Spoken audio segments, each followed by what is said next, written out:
ವೀಕ್ಷಕರೇ, ಸಮಸ್ತ ಆಯುಷ್ ಟಿವಿ ವೀಕ್ಷಕರಿಗೆ ವಿಶೇಷ ನೇರ ಪ್ರಸಾರ ನಮ್ಮ ಹೋಮಿಯೋಪತಿ ಕಾರ್ಯಕ್ರಮಕ್ಕೆ ಪ್ರೀತಿಯ ಸ್ವಾಗತ. ನಾನು ಸೌಮ್ಯ. ಒತ್ತಡದ ಜೀವನ, ಬದಲಾಗ್ತಾ ಇರುವಂತಹ ಜೀವನ ಶೈಲಿ, ಬದಲಾಗ್ತಾ ಇರುವಂತಹ ಆಹಾರ ಕ್ರಮಗಳು, ಈ ಎಲ್ಲದರಿಂದ ಹೆಚ್ಚಾಗ್ತಾ ಇರುವಂತ ಆರೋಗ್ಯ ಸಮಸ್ಯೆಗಳು.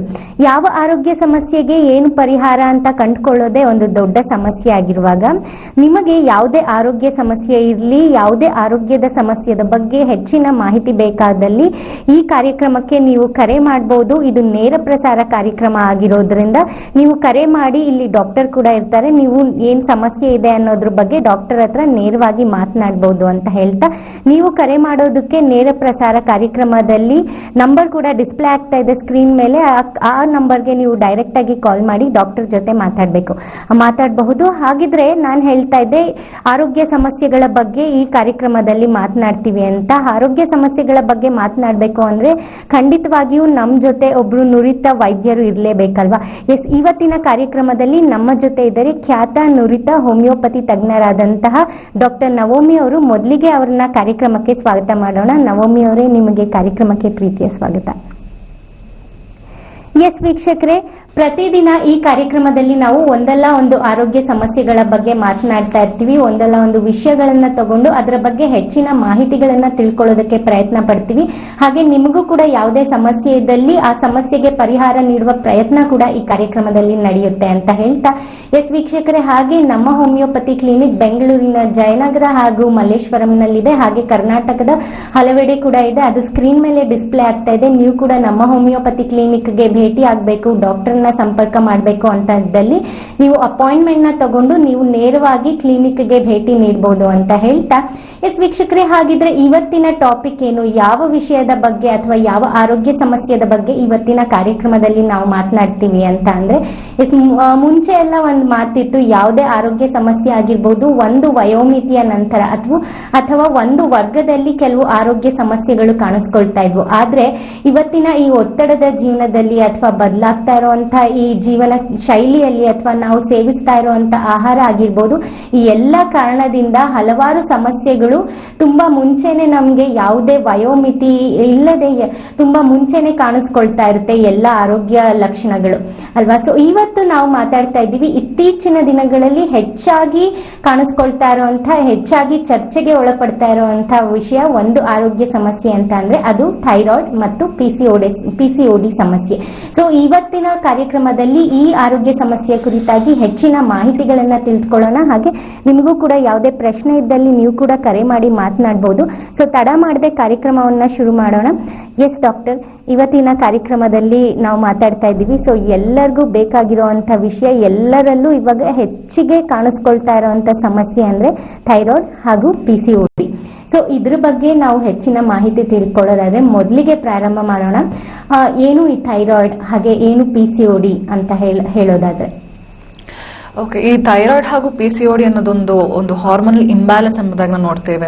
ಸೊ ನಮ್ಮ ದೇಹದಲ್ಲಿ ಡಿಫ್ರೆಂಟ್ ರೀತಿಯಾಗಿರುವಂತಹ ಗ್ರಂಥಿಗಳಿದೆ.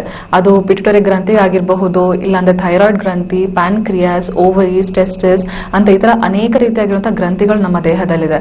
ಸೊ ಈ ಗ್ರಂಥಿಗಳು ಅದರದೇ ಆಗಿರುವಂತಹ ಒಂದು ಹಾರ್ಮೋನ್ಗಳನ್ನ ದೇಹದಲ್ಲಿ ಬಿಡುಗಡೆ ಮಾಡುತ್ತೆ. ಸೊ ಈ ಹಾರ್ಮೋನ್ ಅಂದ್ರೆ ಏನಿದೆ, ಒಂದು ಕೆಮಿಕಲ್ ಮೆಸೆಂಜರ್ ಎಂಬುದಾಗಿ ನಾವು ಹೇಳ್ತೇವೆ. ಸೊ ಯಾವಾಗ ಈ ಹಾರ್ಮೋನ್ ಅನ್ನೋದು ನಮ್ಮ ರಕ್ತದಲ್ಲಿ ರಿಲೀಸ್ ಆಗ್ತಾ ಹೋಗುತ್ತೆ, ಅವಾಗ ಈ ರಕ್ತದ ಮೂಲಕವಾಗಿ ಅದು ಡಿಫ್ರೆಂಟ್ ಆರ್ಗನ್ಗಳಿಗೆ ಇಲ್ಲ ಅಂಗಗಳಿಗೆ ಹೋಗಿ ಅದಕ್ಕೆ ಬೇಕಾಗಿರುವಂತಹ ಫಂಕ್ಷನ್, ನಮ್ಮ ಬಾಡಿಗೆ ಬೇಕಾಗಿರುವಂತಹ ಒಂದು ಫಂಕ್ಷನ್ಗೆ ಅದು ಹೆಲ್ಪ್ ಮಾಡ್ತಾ ಹೋಗುತ್ತೆ. ಅದ್ರ ಜೊತೆಗೆ ಈ ಹಾರ್ಮೋನ್ ಅಂತದ್ದು ನಮ್ಮ ಅನೇಕ ಒಂದು ಬಾಡಿ ಫಂಕ್ಷನ್ಗೆ, ನಾನು ಹೇಳಿದ ಹಾಗೆ ಬಾಡಿ ಫಂಕ್ಷನ್ಗೆ ತುಂಬಾ ಉಪಯುಕ್ತವಾಗಿದೆ. ನಮ್ಮ ನಿದ್ರೆ ಪ್ಯಾಟರ್ನ್ ಆಗಲಿ, ಸೊ ಎಷ್ಟೊಂದು ಜನಕ್ಕೆ ನಿದ್ರೆ ಸರಿಯಾಗಿ ಆಗಲ್ಲ, ರಾತ್ರಿ ಆದ್ರೆ ನನಗೆ ನಿದ್ದೆ ಬರಲ್ಲ, ಒಂದು 1 ಅವರ್ ಇಲ್ಲ 2 ಅವರ್ ಮಲ್ಕೊಳ್ತೀನಿ. ಸೊ ಇದೇನಿದೆ ನಿದ್ದೆ ಪ್ಯಾಟರ್ನ್ ಏನಿದೆ ಅದು ಕೂಡ ನಮ್ಮ ಹಾರ್ಮೋನ್ಗಳು ತುಂಬಾ ಇಂಪಾರ್ಟೆಂಟ್ ಆಗಿದೆ. ಅದ್ರ ಜೊತೆಗೆ ನಮ್ಮ ಮೆಟಬಾಲಿಕ್ ಫಂಕ್ಷನ್ ಅಂದ್ರೆ ನಮ್ಮ ಡೈಜೆಷನ್, ಹೊಟ್ಟೆ ಹಸಿವು, ಅದ್ರ ಜೊತೆಗೆ ಡೈಜೆಷನ್ ಏನ್ ಆಗುತ್ತೆ, ಜೀರ್ಣಶಕ್ತಿ ಏನಿದೆ, ಅದಕ್ಕೆಲ್ಲದಕ್ಕೂ ನಮ್ಮ ಹಾರ್ಮೋನ್ ಅನ್ನೋದು ಬಹಳಷ್ಟು ಇಂಪಾರ್ಟೆಂಟ್ ಆಗಿದೆ. ಅದ್ರ ಜೊತೆಗೆ ನಮ್ಮ ಮೇನ್ ಆಗಿ ಬಂದ ನಮ್ಮ ಮೂಡ್ ಸ್ವಿಂಗ್ಸ್ ಅಂತ ಹೇಳ್ತೀವಿ, ನಮ್ಮ ಮೂಡ್ಸ್, ಇಮೋಷನ್ಸ್ ಅಂತ ಹೇಳ್ತೀವಿ. ಕೆಲವರೆಲ್ಲ ನೋಡ್ಬೇಕಾದ್ರೆ ಎಸ್ಪೆಷಲಿ ಒಂದು ಹೆಂಗಸರ ಭಾಗದಲ್ಲಿ ನೋಡ್ಬೇಕಾದ್ರೆ ತುಂಬಾ ಸೆನ್ಸಿಟಿವ್ ಇರ್ತಾರೆ, ಇಮೋಷನ್ ಜಾಸ್ತಿ ಇರುತ್ತೆ ಅವರಲ್ಲಿ. ಸೊ ಅವ್ರು ಬೇಗ ಅಳೋದಾಗ್ಲಿ, ಬೇಗ ಕೋಪ ಬರೋದಾಗ್ಲಿ, ಸೊ ಯಾವುದೇ ಒಂದು ಕಾರಣ ಕನ್ಫ್ಯೂಷನ್ ಆಗೋದಾಗ್ಲಿ, ಸೊ ಬೇಗ ಸಿಟ್ಟಿಗೆದ್ದೊಳ್ಳೋದು, ಈ ರೀತಿಯಾಗಿರುವಂತಹ ಒಂದು ಇಮೋಷನಲ್ ಚೇಂಜಸ್ ಅವ್ರದ್ದೆಲ್ಲ ಆಗ್ತಾ ಇರೋದನ್ನು ನಾವು ಈ ಹಾರ್ಮೋನ್ಸ್ ಮುಖಾಂತರವಾಗಿ ನೋಡ್ತೇವೆ. ಅದ್ರ ಜೊತೆಗೆ ನಮಗೆ ಬೇಕಾಗಿರುವಂತಹ ಮೆಮೊರಿ ಪವರ್ ಜೊತೆಗೆ ಏಕಾಗ್ರತೆ, ಕಾನ್ಸಂಟ್ರೇಷನ್ ಏನಂತ ಹೇಳ್ತೀವಿ. ಸೊ ಇದು ಕೂಡ ನಮ್ಮ ಹಾರ್ಮೋನ್ಸ್ ರಿಲೇಟೆಡ್ ಆಗಿರುತ್ತೆ. ಸೊ ಯಾವಾಗ ನಮ್ಮ ಹಾರ್ಮೋನ್ ಅನ್ನೋದು ತುಂಬಾ ಸ್ಟ್ರಾಂಗ್ ಆಗಿರುತ್ತೆ, ಅದರ ಬೇಸ್ ತುಂಬಾ ಚೆನ್ನಾಗಿರುತ್ತೆ, ಸೈಕಲ್ ತುಂಬಾ ಕರೆಕ್ಟ್ ಆಗಿರುತ್ತೆ, ನಮ್ಮ ದೇಹದಲ್ಲಿ ನಮ್ಮ ಬಾಡಿ ಫಂಕ್ಷನ್ಸ್ ಅನ್ನೋದು ಬಹಳಷ್ಟು ನಿಯಮಿತವಾಗಿ ಹೋಗ್ತಾ ಇರುತ್ತೆ. ಅದ್ರ ಜೊತೆಗೆ ಇದರಲ್ಲಿ ಯಾವುದೇ ರೀತಿಯಾಗಿ ಒಂದು ಇಂಬ್ಯಾಲೆನ್ಸ್ ಇಲ್ಲ ಅಂದ್ರೆ ಒಂದು ಏರುಪೇರು ಕಾಣಿಸ್ಕೋಬೇಕಾದ್ರೆ ಏನಾಗುತ್ತೆ, ನಮ್ಮ ದೇಹದಲ್ಲಿ ವಿವಿಧವಾಗಿರುವಂತಹ ರೋಗಗಳು, ಅದರ ರೋಗ ಲಕ್ಷಣಗಳು ಕಾಣಿಸ್ಕೊಳ್ತಾ ಹೋಗುತ್ತೆ. ಅದರಲ್ಲಿ ಒಂದಾಗಿದೆ ಈ ಥೈರಾಯ್ಡ್ ಮತ್ತು PCOD ಅನ್ನೋದು. ಈ ಥೈರಾಯ್ಡ್ ಅನ್ನೋದೊಂದು ಒಂದು ಬಟರ್ಫ್ಲೈ ಸ್ಟ್ರಕ್ಚರ್ ಇರುವಂತಹ ಒಂದು ಗ್ರಂಥಿ ಅಂತ ಹೇಳ್ಬೋದು. ಒಂದು ಚಿಟ್ಟೆ ಆಕಾರದಲ್ಲಿರುವಂತಹ ಒಂದು ಗ್ರಂಥಿ. ಇದು ನಮ್ಮ ಕುತ್ತಿಗೆ ಮುಂದಿನ ಭಾಗದಲ್ಲಿ ನಾವು ಕಾಣಬಹುದು. Anterior part of the neck ಅಂತ ಹೇಳ್ಬೋದು. ಕುತ್ತಿಗೆ ಮುಂಭಾಗದಲ್ಲಿ ಈ ಬಟರ್ಫ್ಲೈ ಶೇಪಿನ ಈ ಗ್ರಂಥಿ ಸಿಚುವೇಟ್ ಆಗಿರುತ್ತೆ. ಸೊ ಇದಕ್ಕೆ 2 ಲೋಬ್ಸ್ ಇರುತ್ತೆ. ಇದನ್ನ ಕನೆಕ್ಟ್ ಮಾಡೋದನ್ನ ನಾವು ಇಸ್ತಮಸ್ ಅಂತ ಹೇಳ್ತೀವಿ. ಸೊ ಮೇನ್ ಆಗಿ ಬಂದು ಈ ಥೈರಾಯ್ಡ್ ಗ್ರಂಥಿಯಿಂದ ನಮಗೆ ಹೊರಬರುವಂತಹ ಹಾರ್ಮೋನ್ಗಳು ಅದು T3 T4 ಎಂಬುದಾಗಿ ನಾವು ಹೇಳ್ತೇವೆ. ಸೊ ಈ T3 T4 ಹೇಗೆ ಹೊರಗಡೆ ಬರ್ತಾ ಇದೆ ಅಂದ್ರೆ ಹಾರ್ಮೋನ್ಸ್ ಹೆಂಗ್ ರಿಲೀಸ್ ಆಗ್ತಾ ಇದೆ, ಉತ್ಪತ್ತಿ ಆಗ್ತಾ ಇದೆ ಎಂಬುದನ್ನು ನೋಡ್ಬೇಕಾದ್ರೆ, ಸೊ ನಮ್ಮ ಮೆದುಳಿನಲ್ಲಿರುವಂತಹ ಹೈಪೋಥಾಲಮಸ್ ಏನಿದೆ, ಸೊ ಅದು TRH ಅಂದ್ರೆ ಥೈರೋಟ್ರೋಪಿಕ್ ರಿಲೀಸಿಂಗ್ ಹಾರ್ಮೋನ್ ಎಂಬುದನ್ನು ರೆಗ್ಯುಲೇಟ್ ಮಾಡ್ತಾ ಹೋಗುತ್ತೆ. ಸೊ ಈ ಹಾರ್ಮೋನ್ ಹೋಗಿ ಆಂಟೀರಿಯರ್ ಪಿಟ್ಯೂಟರಿ ಗ್ಲ್ಯಾಂಡ್ ಅಲ್ಲಿರುವಂತಹ TSH ಅಂದ್ರೆ ಥೈರಾಯ್ಡ್ ಸ್ಟಿಮ್ಯುಲೇಟಿಂಗ್ ಹಾರ್ಮೋನ್ ಅನ್ನು ಏನಿದೆ, ಸೊ ಇದನ್ನ ರಿಲೀಸ್ ಮಾಡ್ತಾ ಹೋಗುತ್ತೆ. ಸೊ ಈ TSH ಬಂದು ನಮ್ಮ ಥೈರಾಯ್ಡ್ ಗ್ರಂಥಿಯ ಮೇಲೆ ಆಕ್ಟ್ ಆಗಿ ಈ T3 ಮತ್ತು T4 ಅನ್ನ ರಿಲೀಸ್ ಮಾಡ್ತಾ ಹೋಗುತ್ತೆ. ಅದ್ರ ಜೊತೆಗೆ ಇನ್ನೊಂದು ಹಾರ್ಮೋನ್ ರಿಲೀಸ್ ಆಗುತ್ತೆ, ಅದು ಕ್ಯಾಸಿಟೋನಿನ್ ಅಂತ ಹೇಳ್ತೀವಿ. ಸೊ ಯಾವಾಗ ಈ TSH ಹಾಗೂ T3 T4 ಅಲ್ಲಿ ಇಂಬ್ಯಾಲೆನ್ಸ್ ಕಾಣಿಸ್ಕೊಳ್ಳುತ್ತೆ, ಅವಾಗ ನಮಗೆ ಥೈರಾಯ್ಡ್ ನ ಸಮಸ್ಯೆಗಳು ಕಾಣ್ತಾ ಹೋಗುತ್ತೆ. Yes doctor. ವೀಕ್ಷಕರೇ, ನಾವು ಮಾತಾಡ್ತಾ ಇದ್ವಿ ಥೈರಾಯ್ಡ್ ಹಾಗೂ PCOD ಸಮಸ್ಯೆಯ ಬಗ್ಗೆ. ಇನ್ನು ಹೆಚ್ಚಿನ ಮಾಹಿತಿಗಳನ್ನ ತಿಳ್ಕೊಳ್ಳೋಣ. ಆದ್ರೆ ಸದ್ಯಕ್ಕೆ ಕಾರ್ಯಕ್ರಮದಲ್ಲಿ ಒಬ್ರು ಕಾಲರ್ ಇದ್ದಾರೆ, ನೋಡೋಣ ಯಾರು ಅಂತ. ಹಲೋ ಹಲೋ, ಯಾರು ಮಾತಾಡ್ತಾ ಇರೋದು? ನಿಮ್ ಹೆಸರು? ಮೇಡಮ್ ನನ್ನ ಹೆಸರು ಮಂಜುಳಾ ಅಂತ, ಶಿವಮೊಗ್ಗ ಡಿಸ್ಟ್ರಿಕ್ಟ್ ಭದ್ರಾವತಿ ತಾಲೂಕಿಂದ ಮಾಡ್ತಾ ಇದ್ದೇನೆ. ಹೇಳಿ ಮಂಜುಳಾ ಅವರೇ, ಏನ್ ಸಮಸ್ಯೆ ಇದೆ? ನಮ್ ಜೊತೆ ಡಾಕ್ಟರ್ ಇದ್ದಾರೆ, ಮಾತನಾಡಿ ನೇರವಾಗಿ. Okay madam. Good morning doctor. Good morning, ಹೇಳಿ. ಮೇಡಮ್, ನನಗೆ ಈಗ 42 ಇಯರ್, ಸಾರಿ. ನನಗೀಗ ಥೈರಾಯ್ಡ್ ಬಂದು ಮೇಡಮ್ ಅಲ್ಲೇ 4-5 ವರ್ಷ ಆಯ್ತು. ನಾನು ಫಸ್ಟ್ 50 mg ಇದು ತಗೊಂತಾ ಇದ್ದೆ. ಈಗ 100 mgಗೆ ಹೋಗಿದ್ದೀನಿ ಮೇಡಮ್. ಅದಕ್ಕೆ ಏನ್ ಮಾಡ್ಬೇಕು ಮೇಡಮ್ ಅದು? ಓಕೆ, ನಿಮಗೆ ಬೇರೆ ರೀತಿಯಾಗಿರುವಂತ ಏನಾದ್ರು ತೊಂದರೆಗಳೇನಾದ್ರು ಇದೆಯಾ? ಅಂದ್ರೆ ಹೌದು ಮೇಡಮ್, ನನಗೆ ಶುಗರ್ ಇದೆ. ಅದ್ರ ಜೊತೆ ಶುಗರ್ ಟ್ಯಾಬ್ಲೆಟ್ ತಗೊಂತಾ ಇದೀನಿ. ನಿಮ್ಮ ಪೀರಿಯಡ್ಸ್ ಪ್ರಾಬ್ಲಮ್ ಎಲ್ಲ ಹೇಗಿದೆ ಅಮ್ಮ? ಪೀರಿಯಡ್ಸ್ ಮೇಡಮ್ ಒಂದೊಂದ್ಸಲ ನಾನು ಮಂತ್ಲಿ ಕರೆಕ್ಟ್ ಆಗಿ ಆಗ್ತೀನಿ, ಒಂದೊಂದ್ಸಲ 1.5 ತಿಂಗಳಾದ್ರೂ ಆಗಲ್ಲ, ಆ ರೀತಿ ಆಗತ್ತೆ.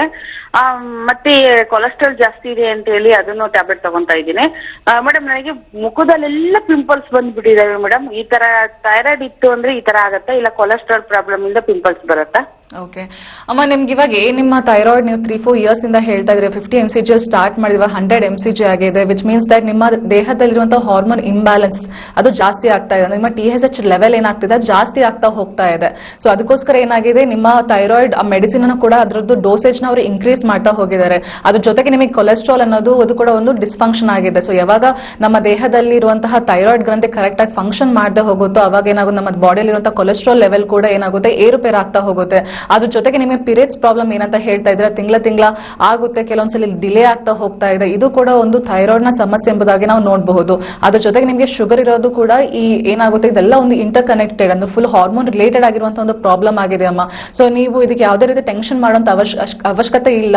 ಸೊ ಯಾಕಂದ್ರೆ ನಿಮ್ಮ ಇದು ಮುಖದಲ್ಲಿ ಬರುವಂತ ಈ ಮೊಡವೆ ಅದು ಕೂಡ ಏನಾಗ್ತಾ ಇದೆ, ಕೆಲವೊಂದ್ಸಲಿ ಈ ಏನಿದೆ ಈ ನಿಮ್ಮ ಋತುಸ್ರಾವ ಏನಿದೆ, ಪೀರಿಯಡ್ಸ್ ಆಗ್ತಾ ಇರೋದು ಕರೆಕ್ಟ್ ಆಗಿ ಆಗ್ತಾ ಇಲ್ಲ ಅಂತ ಸಮಯದಲ್ಲಿ ಕೂಡ ನಮ್ಮ ದೇಹದಲ್ಲಿ ಈ ನಮ್ಮ ಆಕ್ನಿ ಅನ್ನೋದಂದ್ರೆ ಪಿಂಪಲ್ಸ್ ಅನ್ನೋದು ನಮ್ಮ ಎಕ್ಸೆಸ್ ಸೆಬಮ್ ಸೆಕ್ರೇಷನ್ ಅನ್ನೋದು ಜಾಸ್ತಿ ಆಗ್ತಾ ಹೋಗ್ತಿರುತ್ತೆ. ಸೊ ಆ ಟೈಮಲ್ಲಿ ಕೂಡ ನಮ್ಗೆ ನೋಡಬಹುದು ಎಲ್ಲಾ ಕಡೆ ನಿಮ್ಮ ಹಾರ್ಮೋನ್ ಅನ್ನೋದು ಇಂಬ್ಯಾಲೆನ್ಸ್ ಆಗ್ತಾ ಹೋಗ್ತಾ ಇದೆ. ಅದ್ರ ಜೊತೆಗೆ ಇದು ಹೆಚ್ಚಿನ ಸಮಯಕ್ಕೆ ಈ ತರ ಇಂಬ್ಯಾಲೆನ್ಸ್ ಆಗ್ತಾ ಹೋದ್ರೆ ನಿಮ್ಮ ಏನಾಗುತ್ತೆ, ನಿಮ್ಮ ಥೈರಾಯ್ಡ್ ಡೋಸೇಜ್ ಏನಿದೆ ಅದು ಇನ್ಕ್ರೀಸ್ ಆಗ್ತಾ ಹೋಗುತ್ತೆ. ಡೇ ಬೈ ಡೇ ಇದು ಇನ್ಕ್ರೀಸ್ ಆಗ್ತಾ ಹೋಗುತ್ತೆ, ಹೊರತು ಅದು ಕಮ್ಮಿ ಆಗ್ತಾ ಹೋಗಲ್ಲ. ಸೊ ಇಟ್ಸ್ ವೆರಿ ಇಂಪಾರ್ಟೆಂಟ್, ನೀವು ಕರೆಕ್ಟ್ ಆಗಿ ಟ್ರೀಟ್ಮೆಂಟ್ ತಗೋಬೇಕಾಗಿದೆ ಅಮ್ಮ. ನಿಮ್ಮ ಹತ್ತಿರದಲ್ಲಿರುವಂತಹ ನಮ್ಮ ಹೋಮಿಯೋಪತಿ ಶಾಖೆಗೆ ಭೇಟಿ ನೀಡಿ, ಶಿವಮೊಗ್ಗದಲ್ಲಿ ಇದೆ ನಮ್ಮ ಶಾಖೆ. ಸೊ ಅಲ್ಲಿ ಭೇಟಿ ನೀಡಿದ್ರೆ ನಿಮಗೆ ಅಲ್ಲಿರೋ ವೈದ್ಯರು ನಿಮ್ಮ ರಿಪೋರ್ಟ್ ಗಳನ್ನ ನೋಡಿ ಎಷ್ಟು ಮಟ್ಟಿಗೆ ನಿಮ್ಮ ಥೈರಾಯ್ಡ್ ಹಾರ್ಮೋನ್ಗಳು ಜಾಸ್ತಿ ಆಗಿದೆ ಅದೊಂದು ಡಿಫ್ರೆನ್ಸ್ ನ ನೋಡಿ ಕರೆಕ್ಟ್ ಆಗಿ ಒಂದು ಇವ್ಯಾಲ್ಯೂಯೇಟ್ ಮಾಡಿ ನಿಮಗೆ ಒಂದು ಬೇಕಾಗಿರುವಂತಹ ಮೆಡಿಸಿನ್ಸ್ ನ ಕೊಡ್ತಾರೆ. ಅದ್ರ ಜೊತೆಗೆ ಅದು ಎಷ್ಟು ವರ್ಷ ಟ್ರೀಟ್ಮೆಂಟ್ ತಗೋಬೇಕು, ಡ್ಯೂರೇಷನ್ ಎಷ್ಟು ತಗೋಬೇಕು ಅನ್ನೋದೆಲ್ಲ ನಿಮಗೆ ತಿಳಿಸ್ತಾರೆ. ಸೊ ಯಾವುದೇ ಕಾರಣಕ್ಕೂ ಡಿಲೇ ಮಾಡಕ್ ಹೋಗಬೇಡಿ. ಅದು ಇದೊಂದು ಥೈರಾಯ್ಡ್ ಸಮಸ್ಯೆ ಏನಿದೆ ಅದು ಆರಾಮಾಗಿ ಕಮ್ಮಿ ಮಾಡಬಹುದು. ಎಸ್ಪೆಷಲಿ ನಿಮ್ಮ ಡೋಸೇಜ್ ನೀವು ಏನ್ ತಗೊಂತಾ ಇದ್ದೀರಾ, ಇವಾಗ 100 mcg ಆಗಿದೆ ಅಲ್ವಾ, ಸೊ ಆ ಡೋಸೇಜ್ ನ ನಾವು ಟೇಪರ್ ಮಾಡ್ತಾ ಬರ್ತೀವಿ. ಅದಾದ್ಮೇಲೆ ನಮ್ಮ ಮೆಡಿಸಿನ್ಸ್ ಎಲ್ಲ ಇಟ್ಟು ಅದ್ರ ಡೋಸೇಜ್ ಕಮ್ಮಿ ಮಾಡಿ ಮೆಡಿಸಿನ್ಸ್ ನ ಸ್ಟಾಪ್ ಮಾಡ್ತೀವಿ. ಮಂಜುಳಾ ಅವರೇ, ಕರೆ ಮಾಡಿದ್ದಕ್ಕಾಗಿ ಧನ್ಯವಾದಗಳು. ಸೊ ಯಾಕಾಗಿ ಈ ಆರೋಗ್ಯ ಲಕ್ಷಣಗಳು ನಿಮಗೆ ಕಾಣಿಸ್ಕೊಳ್ತಾ ಇದೆ ಅಂತ ಹೇಳಿ ಡಾಕ್ಟರ್ ನಿಮಗೆ ಉತ್ತಮವಾದ ಮಾಹಿತಿಯನ್ನ ತಿಳಿಸಿದ್ದಾರೆ ಅಂತ ನಾನು ಅನ್ಕೊಳ್ತೀನಿ. ಎಸ್ ಡಾಕ್ಟರ್, ಹಾಗೆ PCOD ಹಾಗೂ ಥೈರಾಯ್ಡ್ ವಿಚಾರದ ಬಗ್ಗೆ ಇವತ್ತಿನ ಕಾರ್ಯಕ್ರಮದಲ್ಲಿ ನಾವು ಮಾತಾಡ್ತಾ ಇದ್ವಿ. ಹಾಗೆ ನೀವು ಏನು PCOD ಹಾಗೆ ಥೈರಾಯ್ಡ್ ಅಂದ್ರೆ ಏನು ಅಂತ ಹೆಚ್ಚಿನ ಮಾಹಿತಿಯನ್ನ ನಮಗೆ ನೀಡ್ತಾ ಇದ್ರಿ. ಸೊ ಇದ್ರ ಬಗ್ಗೆನೇ ನೋಡ್ತಾ ಯಾವುದೇ ಆರೋಗ್ಯ ಕಾಯಿಲೆ ಆಗಿರ್ಬೋದು, ಯಾವುದೇ ಸಮಸ್ಯೆ ಆಗಿರ್ಬೋದು, ಯಾಕಾಗಿ ಬರ್ತಾ ಇದೆ ಅಥವಾ ಅದರ ಸಿಂಟಮ್ಸ್ ಗಳೇನು, ಗುಣಲಕ್ಷಣಗಳೇನು ಅಂತ ನಾವು ತಿಳ್ಕೊಂಡ್ರೆ ನೆಕ್ಸ್ಟ್ ಅದನ್ನ ಟ್ರೀಟ್ಮೆಂಟ್ ಮಾಡೋದಕ್ಕೆ ನಮಗೆ ತುಂಬಾ ಸುಲಭ ಆಗುತ್ತೆ. ಸೊ ಈ ಥೈರಾಯ್ಡ್ ಹಾಗೆ PCOD ಯ ಗುಣಲಕ್ಷಣಗಳೇನು, ಹೇಗೆ ಈ ಸಮಸ್ಯೆಯನ್ನ ನಾವು ಕಂಡು ಹಿಡಿಯೋದಕ್ಕೆ ಸಾಧ್ಯ ಆಗುತ್ತೆ? ಓಕೆ, ಸೊ ನಾನು ಹೇಳ್ದ ಹಾಗೆ ಈ ಥೈರಾಯ್ಡ್ ಅನ್ನೋದು ಅದರಲ್ಲಿ 2 ಟೈಪ್ಸ್ ಇದೆ, ಹೈಪೋಥೈರಾಯ್ಡಿಸಮ್ ಮತ್ತೆ ಹೈಪರ್ ಥೈರಾಯ್ಡಿಸಮ್ ಅಂತ ಹೇಳ್ತೀವಿ. ಸೊ ಈ ಕಾಮನ್ ಆಗಿ ನಾವು ನೋಡ್ಬೇಕಾದ್ರೆ ನಮ್ಮ ಕ್ಲಿನಿಕಲ್ ಜಾಸ್ತಿ ಪರ್ಸೆಂಟೇಜ್ ಅಷ್ಟು ನಾವು ನೋಡೋದು ಹೈಪೋಥೈರಾಯ್ಡಿಸಮ್ ಅಂತ ಹೇಳ್ಬೋದು. ಎಲ್ಲಿ ಕರೆಕ್ಟ್ ಆಗಿರುವಂತ ಈ ಥೈರಾಯ್ಡ್ ಹಾರ್ಮೋನ್ಗಳು ಕರೆಕ್ಟ್ ಆಗಿ ನಾರ್ಮಲ್ ರೇಂಜ್ ಗಿಂತ ಕಮ್ಮಿಯಾಗಿ ರಿಲೀಸ್ ಆಗ್ತಾ ಇದೆ. ಸೊ ಅವಾಗ ಏನಾಗುತ್ತೆ, ಈ TSH ಅನ್ನೋದು ಜಾಸ್ತಿ ಆಗ್ತಾ ಹೋಗ್ಬೇಕಾದ್ರೆ ಏನಾಗುತ್ತೆ, ಅವರ ದೇಹದಲ್ಲಿ ಈ ಹೈಪೋಥೈರಾಯ್ಡಿಸಮ್ ನಾವು ನೋಡಬಹುದು. ಸೊ ಈ ಹೈಪೋಥೈರಾಯ್ಡಿಸಮ್ ಗುಣಲಕ್ಷಣಗಳು ಹೇಗಿರುತ್ತೆ ಅಂದ್ರೆ, ಸೊ ಮೇನ್ ಆಗಿ ಬಂದು ಅವ್ರದ್ದು ಬಾಡಿ ವೇಟ್ ಇನ್ಕ್ರೀಸ್ ಆಗ್ತಾ ಹೋಗುತ್ತೆ. ಸೊ ಯಾಕೆ ಅಂದ್ರೆ ನಮ್ಮ ಥೈರಾಯ್ಡ್ ಅಂತ ಒಂದು ಗ್ರಂಥಿ, ಸೊ ಇದರ ಮೇನ್ ಫಂಕ್ಷನ್ ಏನು ಅಂದ್ರೆ ನಮ್ಮ ಬಾಡಿಯಲ್ಲಿರುವಂತಹ ಮೆಟಬಾಲಿಕ್ ಆಕ್ಟಿವಿಟಿ ಅಂದ್ರೆ ನಮ್ಮ ಬಾಡಿ ವೇಟ್ ನ ಮೇಂಟೈನ್ ಮಾಡ್ತಾ ಹೋಗುತ್ತೆ. ಅದ್ರ ಜೊತೆಗೆ ಇದು ಅನೇಕ ಫಂಕ್ಷನ್ಸ್ ಗಳಿಗೆ ಇದು ಒಳಗಾಗುತ್ತೆ. ಅಂದ್ರೆ ನಮ್ಮ ಥೈರಾಯ್ಡ್ ಗ್ರಂಥಿ ಇರೋದ್ರಿಂದ ನಮ್ಮ ಬಾಡಿ ಇದು ಟೆಂಪರೇಚರ್ ರೆಗ್ಯುಲೇಷನ್ ಕೂಡ ಇಂಪ್ರೂವ್ ಆಗ್ತಾ ಹೋಗುತ್ತೆ. ಸೊ ನಮಗೆ ಹೀಟ್ ಮತ್ತೆ ಕೋಲ್ಡ್ ಈ 2 ಟೆಂಪರೇಚರ್ ಅಲ್ಲಿ ನಮ್ಮ ಬಾಡಿ ಕರೆಕ್ಟ್ ಆಗಿ ಅದಕ್ಕೆ ತಕ್ಕಂತೆ ಇದಾಗಕ್ಕೆ ನಮ್ಮ ಥೈರಾಯ್ಡ್ ಗ್ರಂಥಿ ತುಂಬಾ ಹೆಲ್ಪ್ ಮಾಡ್ತಾ ಹೋಗುತ್ತೆ. ಅದ್ರ ಜೊತೆಗೆ ನಮ್ಮ ಬೋನ್ ಸ್ಟ್ರೆಂತ್, ಮೂಳೆಗಳ ಸ್ಟ್ರೆಂತ್ ಕೂಡ ಅದ್ರ ಗ್ರೋತಿಗೋಸ್ಕರ ಕೂಡ ನಮ್ಮ ಥೈರಾಯ್ಡ್ ಗ್ರಂಥಿ ತುಂಬಾ ಇಂಪಾರ್ಟೆಂಟ್ ಆಗ್ತಾ ಹೋಗುತ್ತೆ. ಮತ್ತೆ ನೋಡ್ಬೇಕಾದ್ರೆ ನಾವು ಈ ಪ್ರೆಗ್ನೆಂಟ್ ಲೇಡೀಸ್ ಅಲ್ಲಿ ಅವರಲ್ಲಿ ಕೂಡ ಏನಾಗುತ್ತೆ, ಬೆಳೆಯುವಂತಹ ಒಂದು ಫೀಟಸ್ ಇಲ್ಲಾಂದ್ರೆ ಮಗುಗೆ ಬೇಕಾಗಿರುವಂತಹ ಬ್ರೈನ್ ಡೆವಲಪ್ಮೆಂಟ್ ಆಗ್ಲಿ, ಆ ಬಾಡಿ ಡೆವಲಪ್ಮೆಂಟ್ ಆಗ್ಲಿ ಈ ಥೈರಾಯ್ಡ್ ಅನ್ನೋದು ತುಂಬಾ ಇಂಪಾರ್ಟೆಂಟ್ ಆಗ್ತಾ ಹೋಗುತ್ತೆ. ಸೊ ಯಾವಾಗ ಈ ಥೈರಾಯ್ಡ್ ಗ್ರಂಥಿಯಲ್ಲಿ ಒಂದು ಏರುಪೇರು ಕಾಣಿಸ್ತಾ ಹೋಗುತ್ತೆ, ಅದರ ಹಾರ್ಮೋನ್ಗಳಲ್ಲಿ ಏರುಪೇರು ಆಗ್ತಾ ಹೋಗುತ್ತೆ, ಈ ಹೈಪೋಥೈರಾಯ್ಡಿಸಮ್ ಇಲ್ಲಾಂದ್ರೆ ಹೈಪರ್ ಥೈರಾಯ್ಡಿಸಮ್ ಸ್ಟಾರ್ಟ್ ಆಗ್ತಾ ಹೋಗುತ್ತೆ. ಹೈಪೋಥೈರಾಯ್ಡ್ ನಾನು ಹೇಳ್ದ ಹಾಗೆ ಒಂದು ಬಾಡಿ ವೇಟ್ ಇನ್ಕ್ರೀಸ್ ಆಗ್ತಾ ಹೋಗುತ್ತೆ. ಅವ್ರು ಎಷ್ಟೇ ಕಷ್ಟಪಟ್ಟರು ಟ್ರೈ ಮಾಡ್ತಾ ಇದ್ದೀನಿ ಮೇಡಮ್, ತುಂಬಾ ವೇಟ್ ಲಾಸ್ ಮಾಡಕ್ಕೆ ತುಂಬಾ ಟ್ರೈ ಮಾಡ್ತಾ ಇದ್ದೀನಿ, ಅದಕ್ಕೆ ಎಕ್ಸರ್ಸೈಸ್ ಮಾಡ್ತಾ ಇದ್ದೀನಿ, ಅದು ನನ್ಗೆ ವೇಟ್ ಲಾಸ್ ಆಗ್ತಾ ಇಲ್ಲ ಅಂತ ಹೇಳುವಂತ ಜಾಸ್ತಿ ಜನ ಪೇಷಂಟ್ಸ್ ನಾನು ನೋಡಿದ್ದೀನಿ. ಸೊ ಅದ್ರ ಜೊತೆಗೆ ಅವ್ರಿಗೆ ಹೀಟ್ ಇಂಟಾಲರೆನ್ಸ್ ಅಂದ್ರೆ ಕೋಲ್ಡ್ ಇಂಟಾಲರೆನ್ಸ್ ಆಗ್ತಾ ಹೋಗುತ್ತೆ. ಅಂದ್ರೆ ಅವ್ರಿಗೆ ಜಾಸ್ತಿ ಆಗಿರುವಂತಹ ಒಂದು ಕೋಲ್ಡ್ ಕ್ಲೈಮೇಟ್ ಅಲ್ಲಿ ಅವ್ರಿಗೆ ತುಂಬಾ ಟಾಲರೇಟ್ ಮಾಡ್ಕೊಳಕ್ ಆಗಲ್ಲ, ಬೇಗ ಚಳಿ ಆಗ್ತಾ ಇರುತ್ತೆ. ಅದ್ರ ಜೊತೆಗೆ ಈ ಋತುಸ್ರಾವಿನ ಪ್ರಾಬ್ಲಮ್ ಅಂದ್ರೆ ಲೈಕ್ ಇದು ಇರ್ರೆಗ್ಯುಲರ್ ಮೆನ್ಸಸ್ ಅಂತ ಹೇಳ್ತೀವಿ, ಇರ್ರೆಗ್ಯುಲರ್ ಪೀರಿಯಡ್ಸ್ ಅಂತ ಹೇಳ್ತೀವಿ. ಕೆಲವರಿಗೆಲ್ಲ ತಿಂಗಳ ಆಗುತ್ತೆ, ಆದ್ರೂ ಅವರಲ್ಲಿ ಥೈರಾಯ್ಡ್ ಸಮಸ್ಯೆ ನಾವು ಕಂಡು ಬರುತ್ತೆ. ಅದ್ರ ಜೊತೆಗೆ ಕೆಲವರಿಗೆಲ್ಲ 1 ತಿಂಗಳಿಗೆ ಆಗುತ್ತೆ, ಇಲ್ಲಾಂದ್ರೆ ಇನ್ನೊಂದು ತಿಂಗಳಿಗೆ ಆಗಲ್ಲ, ಇಲ್ಲ 2 ಮಂತ್ಸ್ ಗ್ಯಾಪ್ ಬರುತ್ತೆ, 3 ಮಂತ್ಸ್ ಗ್ಯಾಪ್ ಬರುತ್ತೆ. ಸೊ ಈ ರೀತಿಯಾಗಿರುವಂತಹ ಒಂದು ಪೀರಿಯಡ್ಸ್ ನಲ್ಲಿ ಪ್ರಾಬ್ಲಮ್ ನ ಕಾಣ್ತಾ ಹೋಗ್ತೀವಿ. ಅದ್ರ ಜೊತೆಗೆ ಹೇರ್ ಲಾಸ್ ಆಗ್ತಾ ಹೋಗ್ತಿರುತ್ತೆ. ಅದ್ರ ಜೊತೆಗೆ ಬಂದು ನಮ್ಗೆ ನೋಡ್ಬೇಕಾದ್ರೆ ಲೈಕ್ ಒಂದು ಬಾಡಿಯಲ್ಲಿ ಥಿಕ್ನಿಂಗ್ ಅಂತ ಹೇಳಿದ್ರೆ ಸ್ಕಿನ್ ಥಿಕ್ನಿಂಗ್ ಆಗ್ತಾ ಹೋಗ್ತಿರುತ್ತೆ. ಸೊ ಈ ರೀತಿ ಹಲವಾರು ಸಿಂಪ್ಟಮ್ಸ್ ಗಳನ್ನ ನಾವು ಈ ಹೈಪೋಥೈರಾಯ್ಡಿಸಮ್ ಅಲ್ಲಿ ನೋಡ್ತಾ ಹೋಗ್ತೀವಿ. ಬಟ್ ಕೆಲವು ಪೇಷಂಟ್ ಗಳು ಬರ್ತಾರೆ, ಅದರಲ್ಲಿ ಯಾವುದೇ ರೀತಿಯಾದಂತಹ ಸಿಂಪ್ಟಮ್ ಗಳಿರಲ್ಲ. ಅಂದ್ರೆ ಲೈಕ್ ನಾನು ಹೇಳಿದ ಪ್ರಕಾರ ಅವರಲ್ಲಿ ಒಂದು ಬಾಡಿ ವೇಟ್ ಇರಬಹುದು, ಇಲ್ಲಾಂದ್ರೆ ಅದು ಕೂಡ ನಾರ್ಮಲ್ ಆಗಿರುತ್ತೆ. ಬಟ್ ಅವರ TSH ಲೆವೆಲ್ ಏನಿದೆ ಅದು 0.5 ಇಂದ 5 ತನಕ 5.5 ತನಕ ನಾರ್ಮಲ್ ರೇಂಜ್ ಇರುತ್ತೆ. ಅದಕ್ಕಿಂತ ಹೆಚ್ಚಿನ ಒಂದು TSH ಲೆವೆಲ್ ನಾವು ಕಾಣ್ತೀವಿ. ಸೊ ಈ ರೀತಿಯಾಗಿರುವಂತಹದ್ದು ಕೂಡ ಇದೆ. ಸೊ ಕೆಲವರಿಗೆಲ್ಲ ಅವಾಗ ಏನಾಗುತ್ತೆ, ಅವರಿಗೆ ಯಾವುದೇ ರೀತಿ ಸಿಂಪ್ಟಮ್ಸ್ ಕಾಣಿಸಲ್ಲ, ಬಟ್ ಕೆಲವೊಂದು ಮಧ್ಯದಲ್ಲಿ ಅವ್ರಿಗೆ ಸುಸ್ತಾಗ್ತಾ ಇರುತ್ತೆ, ಕೆಲಸ ಮಾಡಕ್ಕಾಗಲ್ಲ, ಒಂದು ಲೇಸಿನೆಸ್ ಬರ್ತಾ ಇರುತ್ತೆ, ಅದ್ರ ಜೊತೆಗೆ ಅವ್ರಿಗೆ ಮೂಡ್ ಸ್ವಿಂಗ್ಸ್ ಬರ್ತಾ ಇರುತ್ತೆ. ಇಷ್ಟೆಲ್ಲ ಮೈಲ್ ಸಿಂಪ್ಟಮ್ಸ್ ಇರುತ್ತೆ. ಸೊ ಅದಕ್ಕೋಸ್ಕರ ಟೆಸ್ಟ್ ಮಾಡಿ ನೋಡ್ಬೇಕಾದ್ರೆ ಕೆಲವರಿಗೆಲ್ಲ ಗೊತ್ತಾಗುತ್ತೆ ಒಂದು TSH ಪ್ರಾಬ್ಲಮ್ ಅಂದ್ರೆ ಥೈರಾಯ್ಡ್ ಹಾರ್ಮೋನ್ ಕಮ್ಮಿ ಆಗ್ತಾ ಹೋಗ್ತಾ ಇದೆ ಅವ್ರ ದೇಹದಲ್ಲಿ ಎಂಬುದಾಗಿ ಅವ್ರಿಗೆ ಗೊತ್ತಾಗ್ತಾ ಹೋಗುತ್ತೆ. ಇನ್ನೊಂದು ಬಂದು ಹೈಪರ್ ಥೈರಾಯ್ಡಿಸಮ್ ಅಂತ ನಾನು ಏನಂತ ಹೇಳುತ್ತಿ. ಸೊ ಈ ಹೈಪರ್ ಥೈರಾಯ್ಡಿಸಮ್ ಅಲ್ಲಿ ಏನಾಗುತ್ತೆ, ಈ ಹಾರ್ಮೋನ್ಗಳು ಎಕ್ಸೆಸ್ ಆಗಿ ಸೆಕ್ರೀಟ್ ಆಗ್ತಾ ಹೋಗ್ತಿರುತ್ತೆ. ನಮ್ಮ ಬಾಡಿಗೆ ಅವಶ್ಯಕ್ಕಿಂತ ಹೆಚ್ಚಾಗಿ ಅದು ಬಾಡಿಯಲ್ಲಿ ಸೆಕ್ರೀಟ್ ಆಗ್ತಾ ಹೋಗ್ತಿರುತ್ತೆ. So it is important that ಈ ಒಂದು ಹೈಪರ್ ಥೈರಾಯ್ಡಿಸಮ್ ಪೇಷಂಟ್ ಗಳಲ್ಲಿ ನಾವು ನೋಡ್ಬೇಕಾದ್ರೆ ಅವರಲ್ಲಿ ಒಂದು ಬಾಡಿ ಲಾಸ್ ಅಂದ್ರೆ ವೇಟ್ ಲಾಸ್ ಆಗ್ತಿರುತ್ತೆ. ಸೊ ಹೈಪೋದಲ್ಲಿ ಬಂದು ಬಾಡಿ ವೇಟ್ ಗೇನ್ ಆಗ್ತಿರುತ್ತೆ, ಇಲ್ಲಿ ಹೈಪರ್ ಅಲ್ಲಿ ಬಂದು ಬಾಡಿ ಲಾಸ್ ವೇಟ್ ಲಾಸ್ ಆಗ್ತಾ ಇರುತ್ತೆ. ಸೊ ಅವರ ಮಸಲ್ ಆಕ್ಟಿವಿಟಿ ಏನಿದೆ ತುಂಬಾ ಜಾಸ್ತಿ ಆಗ್ತಿರುತ್ತೆ, ಅವರ ಮೆಟಬಾಲಿಕ್ ರೇಟ್ ಏನಿದೆ ಅದು ಬಹಳಷ್ಟು ಜಾಸ್ತಿ ಇರುತ್ತೆ. ಸೊ ಅವ್ರು ಎಷ್ಟೇ ಊಟ ಮಾಡಿದ್ರು, ಎಷ್ಟೇ ಆಹಾರ ತಿಂದ್ರು ಅವ್ರಿಗೆ ಏನಾಗುತ್ತೆ, ಅವ್ರ ಬಾಡಿಯಲ್ಲಿ ಅದು ಅವ್ರ ಏನು ಫ್ಯಾಟ್ ನ ಕಾಣಲ್ಲ. ಸೊ ಅವರ ಬಾಡಿ ವೇಟ್ ಗೇನ್ ಆಗಕ್ಕೆ ತುಂಬಾ ಪ್ರಯತ್ನ ಪಡ್ಬೇಕಾಗಿ ಬರುತ್ತೆ. ಅದ್ರ ಜೊತೆಗೆ ಅವರಿಗೆ ಹೀಟ್ ಫ್ಲಶಸ್ ಅಂತ ಹೇಳ್ತೀವಿ. ಸೊ ಯಾವಾಗ್ಲೂ ಬಿಸಿ ಬಿಸಿ ಅನ್ಸೋದು, ಇಲ್ಲಾಂದ್ರೆ ಬೆವರು ಜಾಸ್ತಿ ಬರೋದು. ಸೊ ಈ ರೀತಿಯಾಗಿ ನಾವು ನೋಡ್ತಾ ಹೋಗ್ತೀವಿ. ಅದ್ರ ಜೊತೆಗೆ ಅವರ ಸ್ಕಿನ್ ಅನ್ನೋದು ಬಹಳಷ್ಟು ಡ್ರೈ ಆಗ್ತಾ ಹೋಗ್ತಿರುತ್ತೆ. ಯಾಕಂದ್ರೆ ಅಲ್ಲಿ ಹಾರ್ಮೋನ್ ಏನಾಗ್ತಾ ಇದೆ, ಹೆಚ್ಚಾಗಿ ಸೆಕ್ರೀಟ್ ಆಗ್ತಾ ಇದೆ. ನಮಗೆ ಬೇಕಾಗಿರೋದಕ್ಕಿಂತ ಹೆಚ್ಚಾಗಿ ಸೆಕ್ರೀಟ್ ಆಗ್ತಿರೋಕ್ಕೋಸ್ಕರ ಬಾಡಿಯಲ್ಲಿ ನಮ್ಮ ಸ್ಕಿನ್ ಅನ್ನೋದು ಫುಲ್ ಡ್ರೈ ಆಗ್ತಾ ಹೋಗ್ತಿರುತ್ತೆ. ನಮ್ಮ ಕಣ್ಣುಗಳು ಡ್ರೈ ಆಗ್ತಾ ಹೋಗುತ್ತೆ. ಸೊ ಎಕ್ಸ್ಟ್ರೀಮ್ ಕೇಸಲ್ಲಿ ನಾವು ನೋಡಬಹುದು ಎಕ್ಸಾಪ್ಥಾಲ್ಮಸ್ ಅಂತ ಹೇಳ್ತೀವಿ. ಅದು ಕಣ್ಣಿನ ಐ ಇದಿದೆ ಅಲ್ವಾ, ಐ ಬಾಲ್ಸ್ ಇದೆ ಅಲ್ವಾ, ಸೊ ಅದು ತುಂಬಾ ದಪ್ಪವಾಗಿ ಕಾಣೋದು.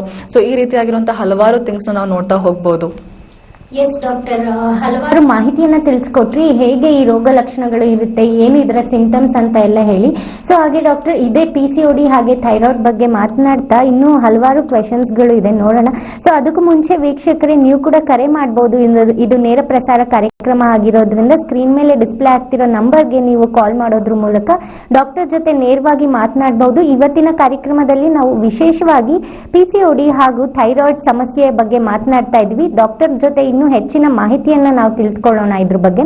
ಎಸ್ ಡಾಕ್ಟರ್, ಗುಣಲಕ್ಷಣಗಳು ಹೇಗಿರುತ್ತೆ, ಹಾಗೆ ಏನಿದ್ರ ಸಿಂಟಮ್ಸ್ ಅಂತ ತಿಳಿಸ್ಕೊಡ್ತಾ ಇದ್ರಿ. ಹಾಗೆ ಇದ್ರ ಬಗ್ಗೆನೇ ಮಾತಾಡ್ತಾ, ಹೆಚ್ಚು ಜನರಲ್ಲಿ ಹಲವಾರು ಕನ್ಫ್ಯೂಷನ್ಸ್ ಇರುತ್ತೆ. ಯಾಕಂದ್ರೆ ನಾವು ಈ ಎಲ್ಲ ಪದಗಳನ್ನ ಒಟ್ಟೊಟ್ಟಿಗೆ ಕೇಳ್ತಾ ಇರ್ತೀವಿ, ಹಾಗೆ ನೋಡ್ತಾ ಇರ್ತೀವಿ ಕೂಡ ಈ ರೋಗ ಲಕ್ಷಣಗಳನ್ನ. ಏನಂದ್ರೆ ಥೈರಾಯ್ಡ್, PCOD ಹಾಗೂ PCOS ಅಂತ ಅನ್ನೋದನ್ನ ಒಟ್ಟಿಗೆ ಕೇಳ್ತಾ ಇರ್ತೀವಿ ಈ ಪದಗಳನ್ನ. ಆದ್ರಿಂದ ಕೆಲವೊಂದು ಕನ್ಫ್ಯೂಷನ್ಸ್ ಕ್ರಿಯೇಟ್ ಆಗಿರುತ್ತೆ ಜನರಲ್ಲಿ ಇರ್ಬೋದು, ಅಥವಾ ಹಲವಾರು ಜನರಲ್ಲಿ.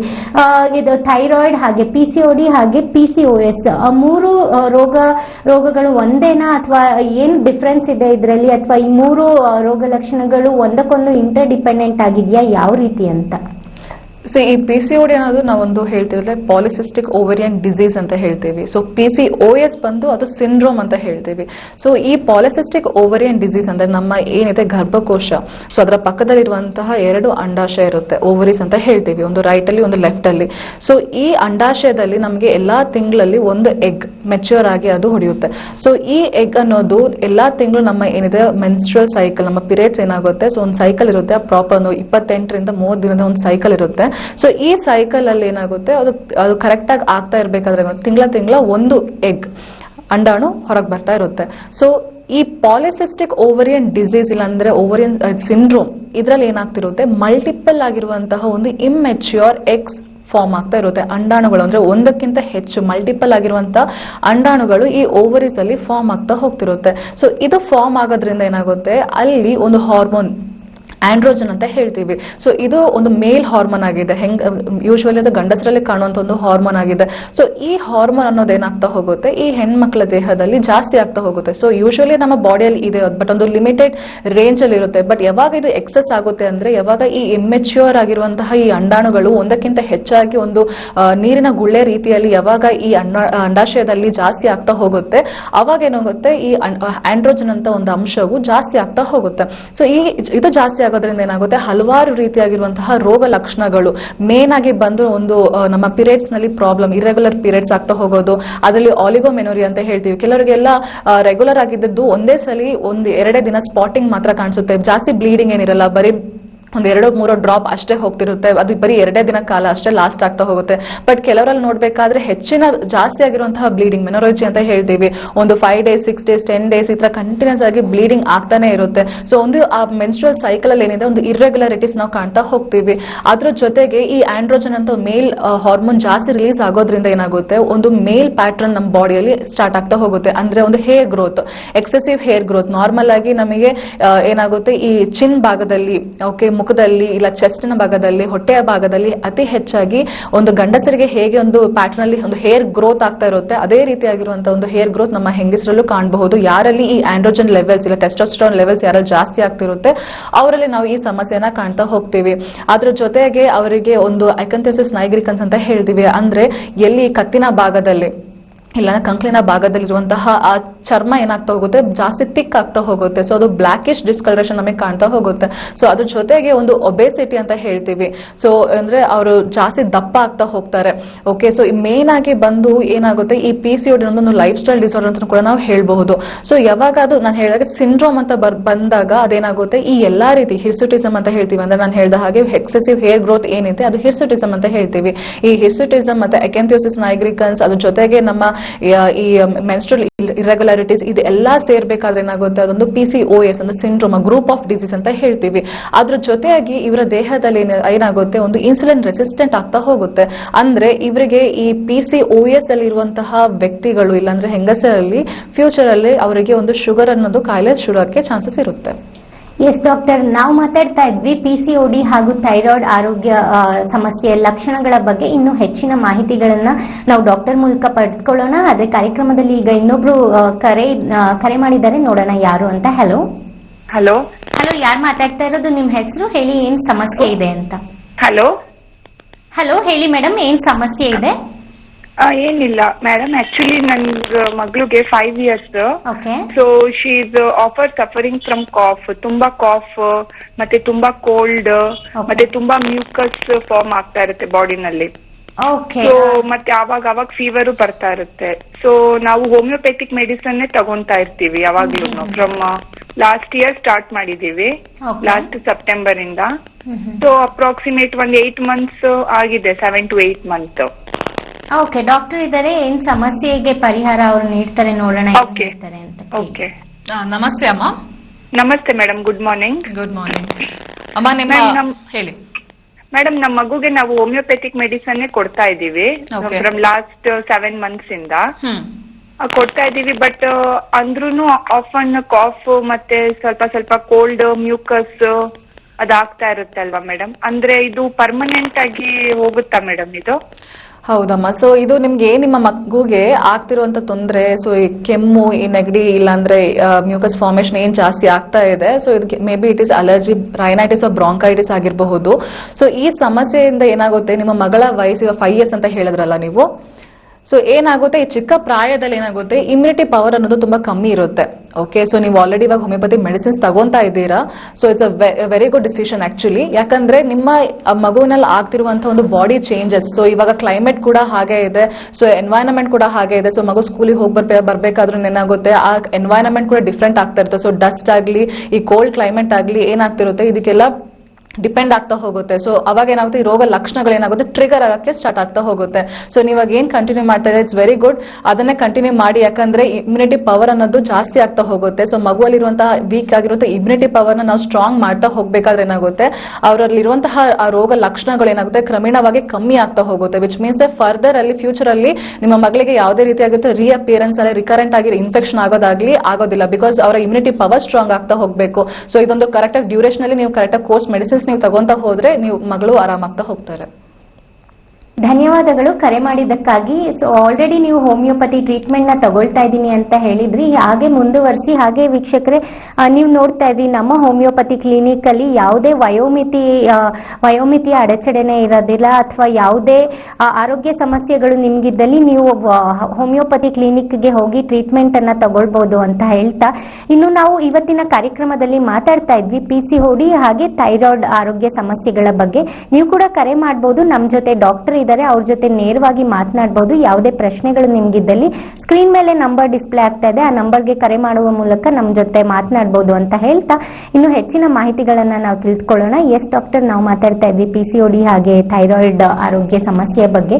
ಸೊ ಇದ್ರ ಬಗ್ಗೆನೇ ಮಾತಾಡ್ತಾ, ನಾವು ಮುಂಚೆ ಎಲ್ಲ ನಮ್ಗೆ ಗೊತ್ತಿರ್ತಾ ಇತ್ತು ಥೈರಾಯ್ಡ್ PCOD ಅಂತಂದ್ರೆ 30 ವಯಸ್ಸಿನ ನಂತರ ಅಥವಾ ಜಾಸ್ತಿ ಕಾಣಿಸ್ತಾ ಇರೋದು ಹೆಣ್ಮಕ್ಳಲ್ಲಿ ಅಂತ ಹೇಳಿ. ಬಟ್ ಇವಾಗ ನೋಡ್ತಾ ಇದ್ರೆ ನಾವು ಈ ರೋಗ ಲಕ್ಷಣಗಳನ್ನ ಹೆಣ್ಮಕ್ಳು ಗಂಡು ಮಕ್ಳು ಅಂತ ಏನು ಡಿಫ್ರೆನ್ಸಸ್ ಇಲ್ಲದೆ ಎಲ್ಲರಲ್ಲೂ ಕಾಣಿಸ್ತಾ ಇದೆ ಸದ್ಯಕ್ಕೆ ಈ ರೋಗ ಲಕ್ಷಣಗಳು. ಹಾಗೆ ಯಾವುದೇ ವಯೋಮಿತಿ ಕೂಡ ಇಲ್ಲ. ಇವಾಗಿರುವಂತಹ ನೀವು ಹೇಳ್ದಾಗೆ ಲೈಫ್ ಸ್ಟೈಲ್ ಆಗಿರ್ಬೋದು, ಅಥವಾ ಸ್ಟ್ರೆಸ್ಡ್ ಲೈಫ್ ಆಗಿರ್ಬೋದು, ಅಥವಾ ಈ ಎಲ್ಲಾ ಕಾರಣಗಳಿಂದ ಮುಂಚೆನೆ ಅಂದ್ರೆ 30 ಮುಂಚೆನೆ ಕೂಡ ಈ ಎಲ್ಲಾ ಸಮಸ್ಯೆಗಳು ಕಾಣಿಸ್ತಾ ಇದೆ. ಸೊ ಇದ್ರ ಬಗ್ಗೆ ಹೇಳೋದಾದ್ರೆ ಯಾವುದೇ ರೀತಿಯ ವಯೋಮಿತಿ ಇದೆಯಾ ಈ ಕಾಯಿಲೆಗೆ, ಅಥವಾ ಇದು ಜಾಸ್ತಿ ಹೆಣ್ಮಕ್ಳಲ್ಲೇ ಕಾಣಿಸ್ಕೊಳ್ಳುತ್ತೆ ಅಥವಾ ಗಂಡು ಮಕ್ಕಳಲ್ಲೂ ಇದೆಯಾ, ಯಾವ ರೀತಿ ಅಂತ? ಓಕೆ, ಬಂದು ಈ ಥೈರಾಯ್ಡ್ ಮತ್ತು PCOD ಅನ್ನೋದು ಓಕೆ, ಸೊ ಒಂದು 10-15 years 20 years ಬ್ಯಾಕ್ ನಾವು ನೋಡ್ಬೇಕಾದ್ರೆ, ಸೊ ಇದೊಂದು ಬಹಳ ರೇರ್ ಆಗಿರುವಂತ ಒಂದು ಡಿಸೀಸ್ ಅಂತ ಹೇಳ್ಬೋದು. ಬಹಳ ಸ್ವಲ್ಪ ಜನದಲ್ಲಿ ಕಾಣಿಸ್ಕೊಳ್ತಾ ಇತ್ತು. ಯಾವುದೇ ರೀತಿಯಾಗಿರೋ ಒಂದು ಇನ್ಫರ್ಟಿಲಿಟಿ ಕೇಸಸ್ ನಾವು ಮುಂಚಿನ ಕಾಲದಲ್ಲಿ ನಾವು ನೋಡ್ತಾ ಇರಲಿಲ್ಲ. ಯಾಕಂದ್ರೆ ಮನೆಯಲ್ಲಿ ನೋಡಿದ್ರೆ 5 ಮಕ್ಕಳು 6 ಮಕ್ಕಳು ಈ ತರ ಸಂತಾನದಲ್ಲೂ ಯಾವುದೇ ರೀತಿಯಾಗಿ ತೊಂದರೆ ಆಗ್ತಿರ್ಲಿಲ್ಲ. ಬಟ್ ಇವಾಗಿನ ಜನರೇಷನ್ ನಾವು ನೋಡೋದಾಗಿದ್ರೆ ಹೆಚ್ಚಿನ ಪೇಷಂಟ್ಗಳು ಇನ್ಫರ್ಟಿಲಿಟಿ ಕೇಸಸ್, ತುಂಬಾ ಕೇಸಸ್ ಬರ್ತಾ ಇದೆ. ಯಾಕೆ ಇನ್ಫರ್ಟಿಲಿಟಿ ಕೇಸಸ್ ಬರ್ತಾ ಇದೆ? PCOD ಕೇಸಸ್ ಕೂಡ ಅಷ್ಟೇ 10ರಲ್ಲಿ 8 ಜನಕ್ಕಾದ್ರೂ ಈ PCOD ಸಮಸ್ಯೆ ಸ್ಟಾರ್ಟ್ ಆಗ್ತಾ ಇದೆ. ಸೊ ಇದು ನೋಡ್ಬೇಕು, ಒಂದು ಫ್ಯಾಮಿಲಿ ಹಿಸ್ಟ್ರಿ ಇರುತ್ತೆ. ಈ PCOD ಇಲ್ಲ PCOS ಅಂತ ಹೇಳ್ತೀವಿ, ಇದರಲ್ಲಿ ಫ್ಯಾಮಿಲಿ ಹಿಸ್ಟ್ರಿ ಇಲ್ಲ ಹೆರಿಡಿಟಿ ಬೇಸಿಸ್ ಅಂತ ನಾವು ನೋಡಬಹುದು. ಸೊ ಅವರ ಮನೆಯಲ್ಲಿ ಅವರ ತಾಯಿ ಇಲ್ಲ ಅವರ ಅಜ್ಜಿ ಇಲ್ಲ ಅವರ ಫ್ಯಾಮಿಲಿಯಲ್ಲಿ ಯಾವುದೇ ರೀತಿಯಾಗಿರುತ್ತೆ ಯಾರಾದ್ರೂ ಒಬ್ಬರಲ್ಲಿ ಆ PCOD ಇಲ್ಲ PCOS ಇತ್ತು, ಇಲ್ಲ ಅಂದ್ರೆ ಅದರ ಜೆನೆಟಿಕ್ಸ್ ಇತ್ತು ಅಂತ ಹೇಳಿದ್ರೆ ಸೊ ಅವರಿಂದ ನೆಕ್ಸ್ಟ್ ಜನರೇಷನ್ ಅಲ್ಲಿ ಅದು ಬರುವಂತಹ ಚಾನ್ಸಸ್ ಬಹಳಷ್ಟು ಇದೆ. ಸೊ ಅದ್ರ ಜೊತೆಯಲ್ಲಿ ನಾವು ನೋಡ್ಬೇಕಾದ್ರೆ ನಮ್ಮ ಲೈಫ್ ಸ್ಟೈಲ್ ಚೇಂಜಸ್ ಅಂತ ಹೇಳ್ತೀವಿ. ಸೊ ಇವಾಗ ಥೈರಾಯ್ಡ್ ಕೂಡ ಅಷ್ಟೇ, ಇವಾಗ ಅದು ಹೆಂಗಸರಲ್ಲಿಕ್ಕಿಂತ ಗಂಡಸರಲ್ಲಿ ನಾವು ಕಾಣ್ತಾ ಇದ್ದೀವಿ, ಒಂದು ಅಡಲ್ಟ್ ಸ್ಟೇಜ್ ಅಲ್ಲಿ ಕೂಡ ನಾವು ಕಾಣ್ತಾ ಇದೀವಿ. ಬಟ್ ಮ್ಯಾಕ್ಸಿಮಮ್ ಜಾಸ್ತಿ ಇದೆ ಹೆಂಗಸರಲ್ಲಿ ಜಾಸ್ತಿಯಾಗಿ ನಾವು ಎರಡೂ ಸಮಸ್ಯೆನ ನಾವು ಕಾಣ್ತಾ ಇದೀವಿ. ಸೊ ಅವಾಗ ನಾವು ನೋಡ್ಬೇಕಾದ್ರೆ ಸೊ ಒಂದು ಲೈಫ್ ಸ್ಟೈಲ್ ಅನ್ನೋದು ಬಹಳಷ್ಟು ಇಂಪಾರ್ಟೆಂಟ್ ಎಂಬುದಾಗಿ ನಾವು ಅರ್ಥ ಮಾಡ್ಕೊಳ್ಬಹುದು. ಸೊ ಈ ಒತ್ತಡದ ಜೀವನ ನಾವು ಇವಾಗ ಏನಾಗ್ತಾ ಇದೆ, ಈ ಫಿಸಿಕಲ್ ಸ್ಟ್ರೆಸ್ ಇಲ್ಲ ಅಂದ್ರೆ ಮೆಂಟಲ್ ಸ್ಟ್ರೆಸ್ ಅನ್ನೋದು ಬಹಳಷ್ಟು ಈ ಹಾರ್ಮೋನ್ಗಳಿಗೆ ಒಂದು ಏಟ್ ಬೀಳ್ತಾ ಇದೆ. ಯಾಕಂದ್ರೆ ಈ ಹಾರ್ಮೋನ್ ಅನ್ನೋದು ಬಹಳಷ್ಟು ಸೆನ್ಸಿಟಿವ್ ಆಗಿರುವಂತದ್ದು. ಸೊ ಯಾವಾಗ ಈ ಹಾರ್ಮೋನ್ಗೆ ಕರೆಕ್ಟ್ ಆಗಿರುವಂತ ಒಂದು ಸೈಕಲ್ ಇಲ್ಲ, ಒಂದು ಕರೆಕ್ಟ್ ಆಗಿ ಒಂದು ಎನ್ವೈರನ್ಮೆಂಟ್ ಇಲ್ಲ, ಒಂದು ನರಿಶ್ಮೆಂಟ್ ಇಲ್ಲ, ಅವಾಗ ಏನಾಗುತ್ತೆ ಇಂಬ್ಯಾಲೆನ್ಸ್, ಬೇಗ ಇಂಬ್ಯಾಲೆನ್ಸ್ ಆಗುವಂತದ್ದು. ಸೊ ಅವಾಗ ನಾವು ನೋಡ್ಬೇಕಾದ್ರೆ ಈ ಲೈಫ್ ಸ್ಟೈಲ್ ಅನ್ನೋದು ಬಹಳಷ್ಟು ಇಂಪಾರ್ಟೆಂಟ್ ಆಗ್ತಾ ಹೋಗುತ್ತೆ. ಸೊ ಇವಾಗಿನ ಕಾಲದಲ್ಲಿರುವಂತಹ ಮಕ್ಕಳೆಲ್ಲ ಬರೀ 10 ವಯಸ್ಸಲ್ಲೇ ಮೆನಾರ್ಕಿ ಅವರ ಫಸ್ಟಿನ ಮುಟ್ಟು ಸ್ಟಾರ್ಟ್ ಆಗ್ತಾ ಹೋಗುತ್ತೆ. ಮುಂಚೆಲ್ಲ ನಾವು ನೋಡ್ಬೇಕಾದ್ರೆ ಅದು 15 ವರ್ಷ ಆಗ್ತಾ ಇತ್ತು. ಬಟ್ ಇವಾಗ ನೋಡ್ಬೇಕಾದ್ರೆ 10-11 ವರ್ಷದಲ್ಲೇ ಹೆಣ್ಮಕ್ಳ ಮುಟ್ಟು ಸ್ಟಾರ್ಟ್ ಆಗ್ತಾ ಇದೆ. ಸೊ ಇಟ್ಸ್ ಮೀನ್ಸ್ ದಟ್ ಅದೆಲ್ಲ ಅರ್ಲಿ ಆಗ್ತಾ ಇದೆ, ಅಂದ್ರೆ ಅವರ ಮೆನಾರ್ಕಿ ಸ್ಟೇಜ್ ಕೂಡ ಪ್ರೀಪೋಂಡ್ ಆಗ್ತಾ ಇದೆ, ಅರ್ಲಿ ಆಗ್ತಾ ಇದೆ. ಯಾಕಂದ್ರೆ ಅದು ಹಾರ್ಮೋನ್ ದೇಹದಲ್ಲಿ ಇಂಬ್ಯಾಲೆನ್ಸ್ ಆಗ್ತಿರೋಕ್ಕೋಸ್ಕರ.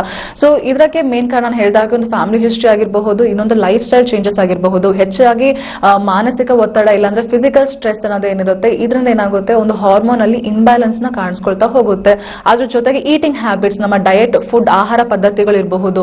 ಸೊ ಅದನ್ನು ನೋಡ್ಬೇಕಾದ್ರೆ ನಾವು ಇವಾಗ ಏನಾಗುತ್ತೆ, ಹೆಚ್ಚಾಗಿ ನಾವು ಸ್ಟ್ರೆಸ್ ತಗೋಬೇಕಾದ್ರೆ ಏನಾಗುತ್ತೆ, ನಾವು ಕರೆಕ್ಟ್ ಆಗಿ ನಮ್ಮ ಆಹಾರವನ್ನು ಕರೆಕ್ಟ್ ಆಗಿ ಸೇವನೆ ಮಾಡಲ್ಲ, ನಾವು ಸ್ಕಿಪ್ ಮಾಡ್ತಾ ಹೋಗ್ತೀವಿ, ಬ್ರೇಕ್ಫಾಸ್ಟ್ ನ ಸ್ಕಿಪ್ ಮಾಡ್ತಾ ಹೋಗ್ತೀವಿ, ಕರೆಕ್ಟ್ ಆಗಿ ಒಂದು ರುಟೀನ್ ಆಗಿರುವಂತ ಒಂದು ಆಹಾರ ಸೇವನೆ ಇರಲ್ಲ. ಸೊ 8 o'clock ಇದ್ದಿದ್ದು 11 ಗಂಟೆ ಆಯ್ತು ಇಲ್ಲ 12 ಗಂಟೆ ಆಯ್ತು ಬ್ರೇಕ್ಫಾಸ್ಟ್ ತಿನ್ನೋದು. ಸೊ ಅದೇ ತರ ಲಂಚ್ ಏನಾಗ್ತಾ ಹೋಗುತ್ತೆ, ಸ್ಕಿಪ್ ಮಾಡ್ತಾನೆ ಹೋಗ್ತಾರೆ. ಸೊ ಲೇಟ್ ನೈಟ್ ಆಗಿ ಡಿನ್ನರ್ ತಿನ್ನೋದು. ಸೊ ಒಂದು ಕರೆಕ್ಟ್ ಆಗಿ ರುಟೀನ್ ಲೈಫ್ ಇಲ್ಲ. ಅದ್ರ ಜೊತೆಗೆ ಒಂದು ಫುಡ್ ಹ್ಯಾಬಿಟ್ಸ್ ಕೂಡ ತುಂಬಾ ವರ್ಸ್ಟ್ ಆಗಿದೆ. ಸೊ ಅದ್ರ ಜೊತೆಗೆ ನಾವು ನೋಡ್ಬೇಕಾದ್ರೆ ಹೊರಗಡೆಯಿಂದ ಆಹಾರ ತಿನ್ನೋದು, ಜಂಕ್ ಫುಡ್ಸ್ ಮೇಲೆ ಹೋಗೋದು, ಫ್ಯಾಟಿ ಫುಡ್ಸ್ ಮೇಲೆ ಇದು ನಮ್ಮ ನಾವು ಅದ್ರ ಮೇಲೆ ಮೊರೆ ಹೋಗೋದು. ಸೊ ಈ ರೀತಿಯಾಗಿರುವಂತಹ ಆಹಾರದ ಪದ್ಧತಿಯಲ್ಲಿ ಒಂದು ಅಡಿಕ್ಷನ್, ಹೊರಗಡೆ ತಿನ್ನುವಂತ ಅಡಿಕ್ಷನ್ ಏನಾಗಿದೆ ಅದು ಬಹಳಷ್ಟು ಜಾಸ್ತಿ ಆಗಿದೆ. ಅದ್ರ ಜೊತೆಗೆ ಈ ಧೂಮಪಾನ, ಮದ್ಯಪಾನ ಈ ರೀತಿಯಾಗಿರುವಂತಹ ಹ್ಯಾಬಿಟ್ಸ್ ಕೂಡ ಜಾಸ್ತಿ ಆಗ್ತಾ ಇದೆ. ಸೊ ಇದೆಲ್ಲ ಏನ್ ಮಾಡ್ತಾ ಇದೆ ಅಂದ್ರೆ ನಮ್ಮ ದೇಹದಲ್ಲಿರುವಂತಹ ಈ ಹಾರ್ಮೋನ್ ನ ಬಹಳಷ್ಟು ಅದು ಇಂಬ್ಯಾಲೆನ್ಸ್ ಮಾಡ್ತಾ ಹೋಗ್ತಾ ಇದೆ. ಅದ್ರ ಜೊತೆಗೆ ಇನ್ನೊಂದು ನಮ್ಮ ನಿದ್ರೆಯ ಪ್ಯಾಟರ್ನ್ ಆಗ್ತಾ ಇದೆ. ಸೊ ಇವಾಗಿನ ಜನರೇಷನ್ ಅಲ್ಲಿ ನಾವು ನೋಡಬಹುದು, ಅತಿ ಹೆಚ್ಚಾಗಿ ಎಲ್ಲರೂ ಫುಲ್ ಒಂದು ಮೊಬೈಲ್ ಅಡಿಕ್ಟ್ ಅಂತ ಹೇಳ್ಬಹುದು. ಯಾವಾಗ್ಲೂ ಅವರು ಮೊಬೈಲ್ ಅಲ್ಲೇ ಇರ್ತಾರೆ, ಇಲ್ಲ ಲ್ಯಾಪ್ಟಾಪ್ ಯೂಸ್ ಮಾಡ್ತಾ ಇರ್ತಾರೆ. ಸೊ ಕಂಟಿನ್ಯೂಸ್ ಆಗಿ ಅವರು ಒಂದು ಕ್ರಿಯೆಯಲ್ಲಿ ಇರ್ತಿರ್ತಾರೆ. ಸೊ ಇದರಿಂದ ಏನಾಗ್ತಿದೆ, ಅವರ ಸ್ಲೀಪ್ ಅನ್ನೋದು ಡಿಸ್ಟರ್ಬ್ ಆಗ್ತಾ ಇದೆ. ಸೊ ನಾವು ಮುಂಚೆ ನೋಡ್ಬೇಕು, ಒಂದು 10-15 ವರ್ಷ ನೋಡ್ಬೇಕಾದ್ರೆ ಒಂದು ಫೋನ್ ಯೂಸ್ ಅನ್ನೋದು ಜಾಸ್ತಿ ಬಹಳಷ್ಟು ಇಲ್ವೇ ಇರ್ಲಿಲ್ಲ. ಸೊ ನಾರ್ಮಲ್ ಆಗಿ ಒಂದು ಕೀಪ್ಯಾಡ್ ಫೋನ್ ಇತ್ತು. ಸೊ ಅದ್ರಲ್ಲಿ ಅವ್ರು ಕಾಲ್ ಮಾಡ್ತಿದ್ರು ಅಷ್ಟೇ. ಮತ್ತೆ ಅವ್ರಿಗೊಂದು ಪೀಸ್ಫುಲ್ ಎನ್ವೈರನ್ಮೆಂಟ್ ಅಂತ ಬಹಳ ಇತ್ತು. ಸೊ ಅವ್ರಿಗಾಗಿ ಇರುವಂತಹ ಟೈಮ್ ನ ಅವ್ರು ಕಳೀತಾ ಇದ್ರು. ಸೊ ಹೆಚ್ಚಾಗಿ ಸ್ಟ್ರೆಸ್ ಬಂದ್ರು ಅದನ್ನ ಅವ್ರು ಕರೆಕ್ಟ್ ಆಗಿ ಮ್ಯಾನೇಜ್ ಮಾಡ್ತಾ ಇದ್ರು. ಬಟ್ ಇವಾಗ ನೋಡ್ಬೇಕಾದ್ರೆ ಸ್ಟ್ರೆಸ್ ಇದ್ರು ಅದನ್ನ ಮ್ಯಾನೇಜ್ ಮಾಡೋ ರೀತಿ ಅವ್ರಿಗೆ ಗೊತ್ತಾಗ್ತಾ ಇಲ್ಲ. ಅದ್ರ ಜೊತೆಗೆ ಯಾವ ರೀತಿಯಾದಂತ ಆಹಾರ ಸೇವನೆ ಮಾಡ್ಬೇಕು ಅಂತ ಗೊತ್ತಾಗ್ತಾ ಇಲ್ಲ. ಸೊ ಯಾವುದೇ ರೀತಿಯಾಗಿರುವಂತ ಒಂದು ಕರೆಕ್ಟ್ ಆಗಿ ಒಂದು ರುಟೀನ್ ಸ್ಲೀಪ್, ಒಂದು 6 hours ಇಲ್ಲ 7 hours 8 hours ಮ್ಯಾಕ್ಸಿಮಮ್ ಸ್ಲೀಪ್ ಏನ್ ಬೇಕಿದೆ ಅದು ಕರೆಕ್ಟ್ ಆಗಿ ಆಗ್ತಾ ಇಲ್ಲ. ಸೊ 3 to 4 hours ಇಲ್ಲ 5 hours ಸ್ಲೀಪ್ ಈ ತರ ಹೋಗ್ತಾ ಇದೆ. ಸೊ ಇದೆಲ್ಲ ಏನಾಗುತ್ತೆ, ನಮ್ಮ ಹಾರ್ಮೋನ್ ಪ್ರೊಡ್ಯೂಸ್ ಆಗಕ್ಕೆ, ಅದು ಉತ್ಪತ್ತಿ ಆಗಕ್ಕೆ ತುಂಬಾ ಬಹಳಷ್ಟು ಕಷ್ಟವಾಗ್ತಾ ಹೋಗುತ್ತೆ. ಸೊ ಇದರಿಂದ ಏನಾಗುತ್ತೆ, ಎಂಡ್ ಅಪ್ ಆಗ್ತಾರೆ ಈ ರೀತಿಯಾಗಿರುವಂತ PCOD ಇಲ್ಲಾಂದ್ರೆ ಥೈರಾಯ್ಡ್ ಸಮಸ್ಯೆಗೆ ಎಂಡ್ ಅಪ್ ಆಗ್ತಾ ಹೋಗ್ತಾರೆ. ಸೊ ನಾವು ನೋಡಬಹುದು PCOD ಇಲ್ಲಾಂದ್ರೆ PCOS ಇರುವವರು ಮುಂದಕ್ಕೆ ಅವರ ಫ್ಯೂಚರ್ ಅಲ್ಲಿ ಥೈರಾಯ್ಡ್ ಸಮಸ್ಯೆ ಬರೋಕ್ಕೂ ಚಾನ್ಸಸ್ ಇದೆ, ಇಲ್ಲ ಥೈರಾಯ್ಡ್ ಸಮಸ್ಯೆಯಿಂದ ಬಳಲುತ್ತಿರೋರು ಕೂಡ ಅವರಿಗೆ PCOD ಬರೋಕ್ಕೂ ಚಾನ್ಸಸ್ ಇರುತ್ತೆ. ಯಾಕೆಂದ್ರೆ ಇದೆಲ್ಲ ಒಂದೇ ಹಾರ್ಮೋನ್ ಕನೆಕ್ಷನ್ ಆಗಿರೋಕ್ಕೋಸ್ಕರ, ಇದೆಲ್ಲ ಮೇನ್ ಅದರ ರೂಟ್ ಎಲ್ಲಿರುತ್ತೆ, ನಮ್ಮ ಮೆದುಳಲ್ಲಿ ಇರುತ್ತೆ. ಸೊ ಇಲ್ಲಿಂದ ಹಾರ್ಮೋನ್ ರಿಲೀಸ್ ಆಗ್ತಿರೋಕ್ಕೋಸ್ಕರ ಏನಾಗುತ್ತೆ, ಸೊ ಈ ರೀತಿ ತೊಂದರೆಗಳು ನಾವು ಕಾಣಿಸ್ತಾ ಹೋಗ್ತೀವಿ. ಎಸ್ ಡಾಕ್ಟರ್, ಹಲವಾರು ವಿಚಾರಗಳನ್ನ ನೀವು ನಮಗೆ ತಿಳಿಸ್ಕೊಡ್ತಾ ಇದ್ರಿ. ಯಾಕಾಗಿ ಈ PCOD ಸಮಸ್ಯೆಗಳು ಕಾಣಿಸುತ್ತೆ, ಹಾಗೆ ಯಾವ ರೀತಿಯ ಲೈಫ್ ಸ್ಟೈಲ್ ಇಂದ ಇದು ಎಲ್ಲದೂ ನಮ್ಗೆ ಎಫೆಕ್ಟ್ ಮಾಡುತ್ತೆ ಅಂತ ಹೇಳಿ. ಈಗ ಸದ್ಯಕ್ಕೆ ಕಾರ್ಯಕ್ರಮದಲ್ಲಿ ಒಬ್ರು ಕಾಲರ್ ಇದ್ದಾರೆ, ನೋಡೋಣ. ಹಲೋ ಹಲೋ, ನಮಸ್ಕಾರ ಮೇಡಮ್. ಹಲೋ ನಮಸ್ಕಾರ, ಹೇಳಿ ಯಾರು ಮಾತಾಡ್ತಾ ಇರೋದು, ಏನ್ ಸಮಸ್ಯೆ ಇದೆ ಮೇಡಮ್? ನಾನು ಸಿರ್ಸಿಯಿಂದ ಸೀತಾ ಅಂತ. ಓಕೆ, ಹೇಳಿ ಏನ್ ಸಮಸ್ಯೆ ಇದೆ? ಥೈರಾಯ್ಡ್ ಸಮಸ್ಯೆ ಇದೆ, ಒಂದು 10 ವರ್ಷ ಆಯ್ತು. ಓಕೆ, ಒಂದ್ ಗಂಟ್ಲ ಹತ್ರ ಒಂದ್ ಗಡ್ಡೆ ಹಾಕೊಂಡ ಉಂಟಾ. ಓಕೆ, ಡಾಕ್ಟರ್ ಇದಾರೆ, ಮಾತನಾಡಿ ನೇರವಾಗಿ. ನಮಸ್ತೆ ಸೀತಾ ಅವರೇ. ಹಾ, ನಮಸ್ಕಾರ ಮೇಡಮ್. ಹೇಳಿ. ನಂಗೆ ಥೈರಾಯ್ಡ್ ಅಂತ ಹೇಳ್ತಾರೆ, ಒಂದ್ ಗಡ್ಡೆ ಉಂಟು ಗಂಟ್ಲ ಹತ್ರ. ಓಕೆ.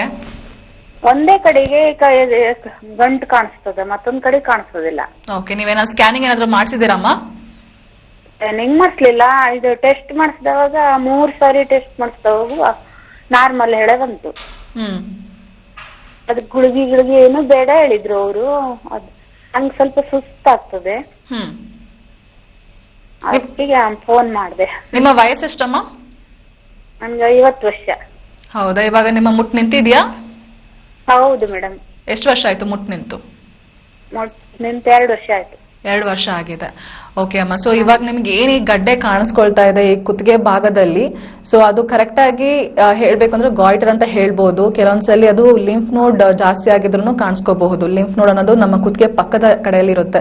ಸೊ ಈ ಆಂಟೀರಿಯರ್ ಭಾಗ, ನಮ್ಮ ಕುತ್ತಿಗೆ ಮುಂದೆ ಭಾಗದಲ್ಲಿ ಇರೋದೇ ಈ ಥೈರಾಯ್ಡ್ ಗ್ರಂಥಿ ಎಂಬುದಾಗಿ. ಸೊ ಇದು ಒಂದ್ ಸೈಡ್ ಈ ತರ ಜಾಸ್ತಿ ಒಂದು ದಪ್ಪ ಆಗೋದಕ್ಕೂ ಚಾನ್ಸಸ್ ಇದೆ, 2 ಸೈಡ್ ದಪ್ಪ ಆಗೋದು ಚಾನ್ಸಸ್ ಇದೆ. ಸೊ ಇದು ಗಾಯ್ಟರ್ ಅಂತ ನಾವು ಹೇಳ್ಬಹುದಮ್ಮ.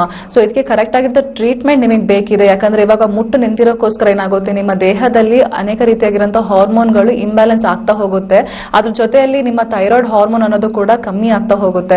ಸೊ ಇದಕ್ಕೆ ಕರೆಕ್ಟ್ ಆಗಿದ್ದ ಟ್ರೀಟ್ಮೆಂಟ್ ತಗೊಂಡ್ರೆ ನಿಮ್ದು ಆರಾಮಾಗ್ತಾ ಹೋಗುತ್ತೆ. ಅದೇನಿದೆ ನಿಮ್ಮ ನೆಕ್ ಸರ್ಕಂಫರೆನ್ಸ್ ಏನಾಗ್ತಾ ಇದೆ ಅದು ನಾವು ನೋಡ್ತಾ ಹೋಗ್ಬೇಕು. ಎಲ್ಲ 3 ತಿಂಗಳಿಗೆ ಒಂದ್ಸಲಿ ನಾವು ರಿಪೋರ್ಟ್ ಮಾಡಿಸ್ತಾ ಹೋಗ್ತೀವಿ. ನಿಮ್ಮ ಥೈರಾಯ್ಡ್ ಪ್ರೊಫೈಲ್ ನ ಮಾಡಿಸ್ತಾ ಹೋಗ್ತೀವಿ. ಅದ್ರ ಜೊತೆಗೆ ಬೇರೆ ರೀತಿ ಕೊಲೆಸ್ಟ್ರಾಲ್ ಕೂಡ ನಾವು ಪ್ರೊಫೈಲ್ ನ ಮಾಡ್ತಾ ಹೋಗ್ತೀವಿ. ಸೊ ನಿಮ್ಮ ಹತ್ತಿರದ ಇರುವಂತಹ ನಮ್ಮ ಹೋಮಿಯೋಪತಿ ಶಾಖೆಗೆ ಭೇಟಿ ನೀಡಿ, ಅಲ್ಲಿ ನಮ್ಮ ವೈದ್ಯರು ನಿಮಗೆ ತಿಳಿಸ್ತಾರೆ ಯಾವ ರೀತಿಯಾಗಿ ಟ್ರೀಟ್ಮೆಂಟ್ ತಗೋಬೇಕು. ಒಂದು ಫಿಸಿಕಲ್ ಎಕ್ಸಾಮಿನೇಷನ್ ಮಾಡ್ತಾರೆ. ಆ ಗಡ್ಡೆ ನೀವೇನ್ ಹೇಳ್ತಾ ಇದ್ದೀರಾ ಬೆಳೆದಿರೋದು ಅದು ಎಷ್ಟು ಮಟ್ಟಿಗೆ ಬೆಳೆದಿದೆ ಎಂಬುದಾಗಿ ನಾವು ನೋಡುವಂತ ಅವಶ್ಯಕತೆ ಇದೆ. ಸೊ ಅದಕ್ಕೆ ಅನುಗುಣವಾಗಿ ಕರೆಕ್ಟ್ ಆಗಿರುವಂತ ಟ್ರೀಟ್ಮೆಂಟ್ ನಿಮಗೆ ಕೊಡ್ತಾ ಇರಮ್ಮ.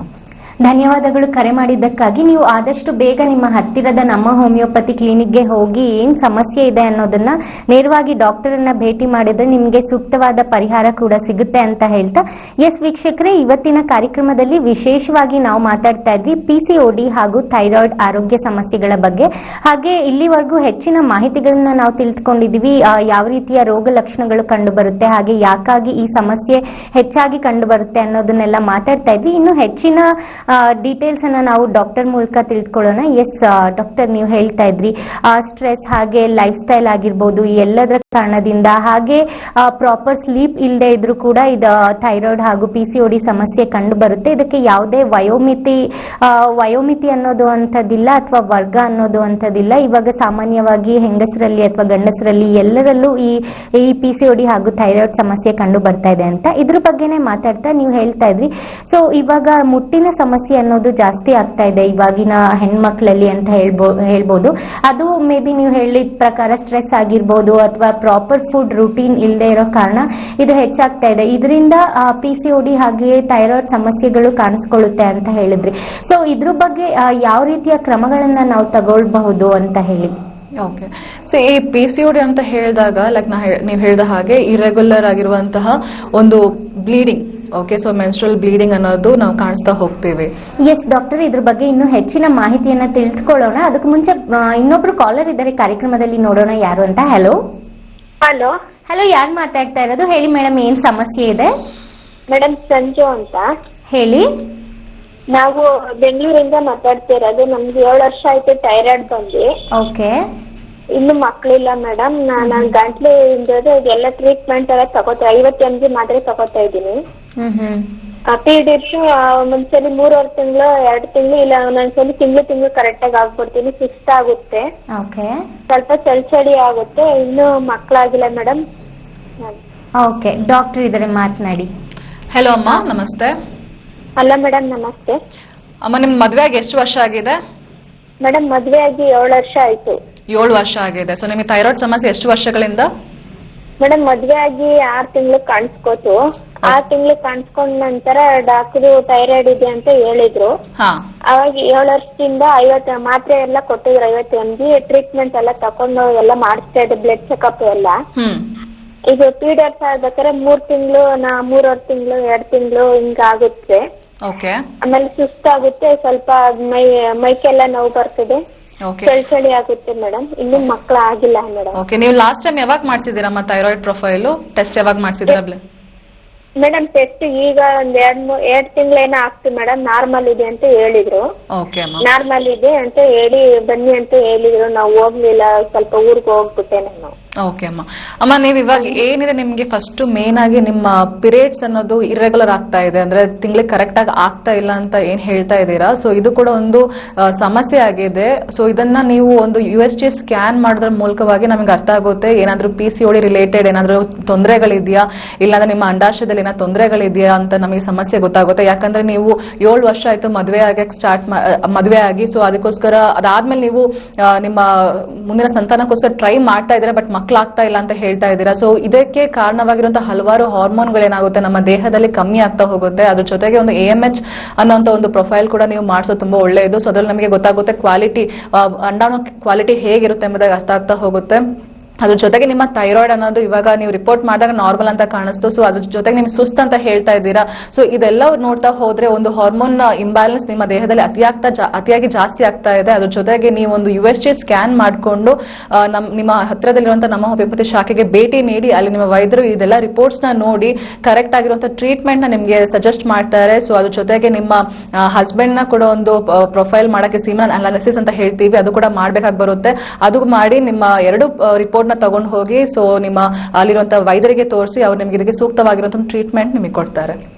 ಧನ್ಯವಾದಗಳು ಕರೆ ಮಾಡಿದ್ದಕ್ಕಾಗಿ. ಆದಷ್ಟು ಬೇಗ ನೀವು ಹತ್ತಿರದ ಶಾಖೆಗೆ ಹೋಗಿ ಏನು ತೊಂದರೆ ಇದೆ ಅಂತ ಡಾಕ್ಟರ್ನ ಭೇಟಿ ಮಾಡೋ ಮೂಲಕ ಕಂಡುಕೊಂಡ್ರೆ ನಿಮ್ಗೆ ಸೂಕ್ತವಾದ ಪರಿಹಾರ ಕೂಡ ದೊರೆಯುತ್ತೆ ಅಂತ ಹೇಳ್ತಾ, ಈಗ ಸದ್ಯಕ್ಕೆ ಕಾರ್ಯಕ್ರಮದಲ್ಲಿ ಇನ್ನೊಬ್ರು ಕಾಲರ್ ಇದ್ದಾರೆ, ನೋಡೋಣ ಎಲ್ಲಿಂದ ಕಾಲ್ ಮಾಡ್ತಾ ಇದ್ದಾರೆ ಅಂತ. ಹಲೋ ಹಲೋ ಹಲೋ, ಹೇಳಿ ಮೇಡಮ್, ಏನ್ ನಿಮ್ಮ ಹೆಸರು, ಏನ್ ಸಮಸ್ಯೆ ಇದೆ? ರತ್ನ ಪ್ರಕಾಶ್ ಅಂತ. ನಮ್ಮ ಯಜಮಾನ್ರಿಗೆ ಥೈರಾಯ್ಡ್ ಇದೆ, ಅದಕ್ಕೆ ಕೇಳಿದ್ರು. ಓಕೆ ಓಕೆ, ಡಾಕ್ಟರ್ ಇದ್ದಾರೆ, ಮಾತನಾಡಿ. ನಮಸ್ತೆ ಅಮ್ಮ. ನಮಸ್ತೆ ಡಾಕ್ಟ್ರೆ. ಹೇಳಿ. ಅವ್ರಿಗೆ 71 ವರ್ಷ ಈಗ. ಓಕೆ.